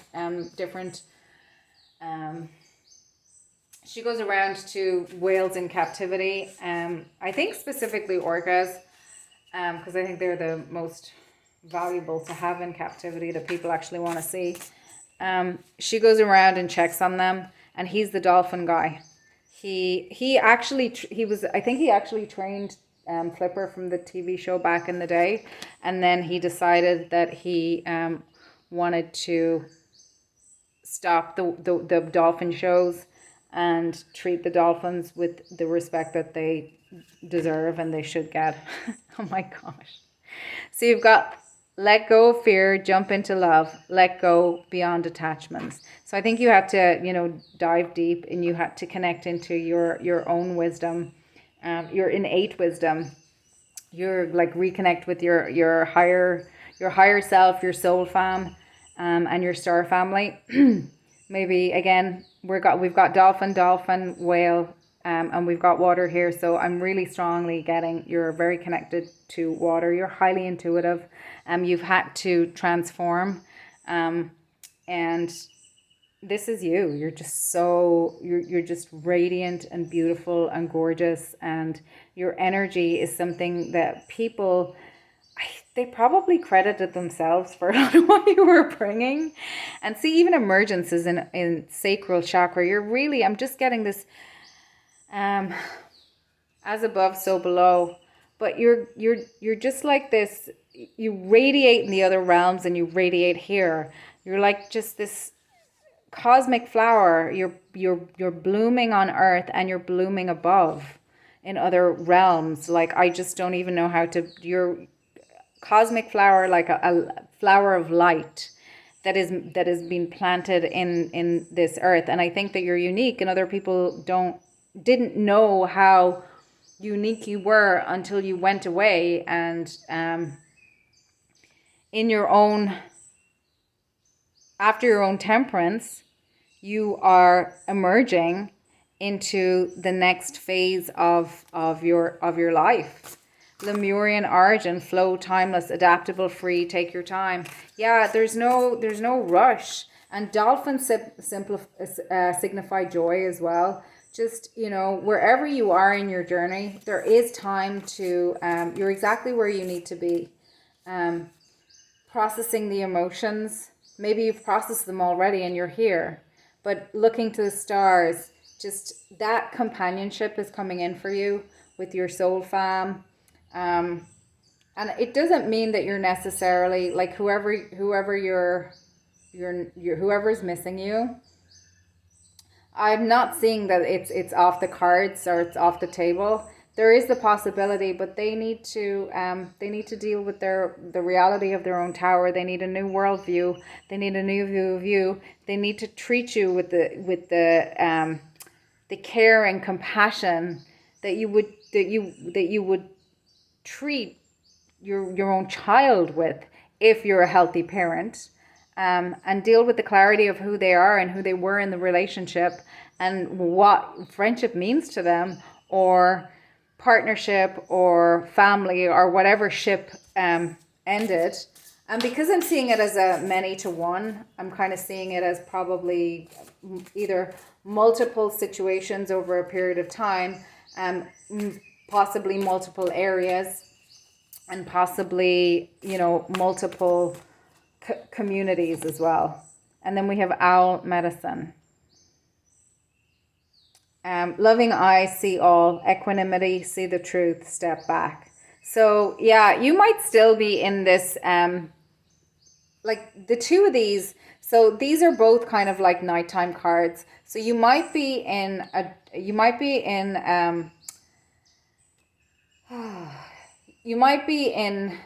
dark place. You might be doing shadow work. You might be alone. You might be processing some deep emotions. But as you alchemize and metabolize those, the shame and the pain, out of that, this is who you're turning into. You're turning into just a refined version of your own energy, and you're shedding through reconnecting with your intuition, your joy, your inner child, your wisdom, your galactic family, your guides, Mother Earth, and relaxation. Being able to just, you're celebrating yourself right now.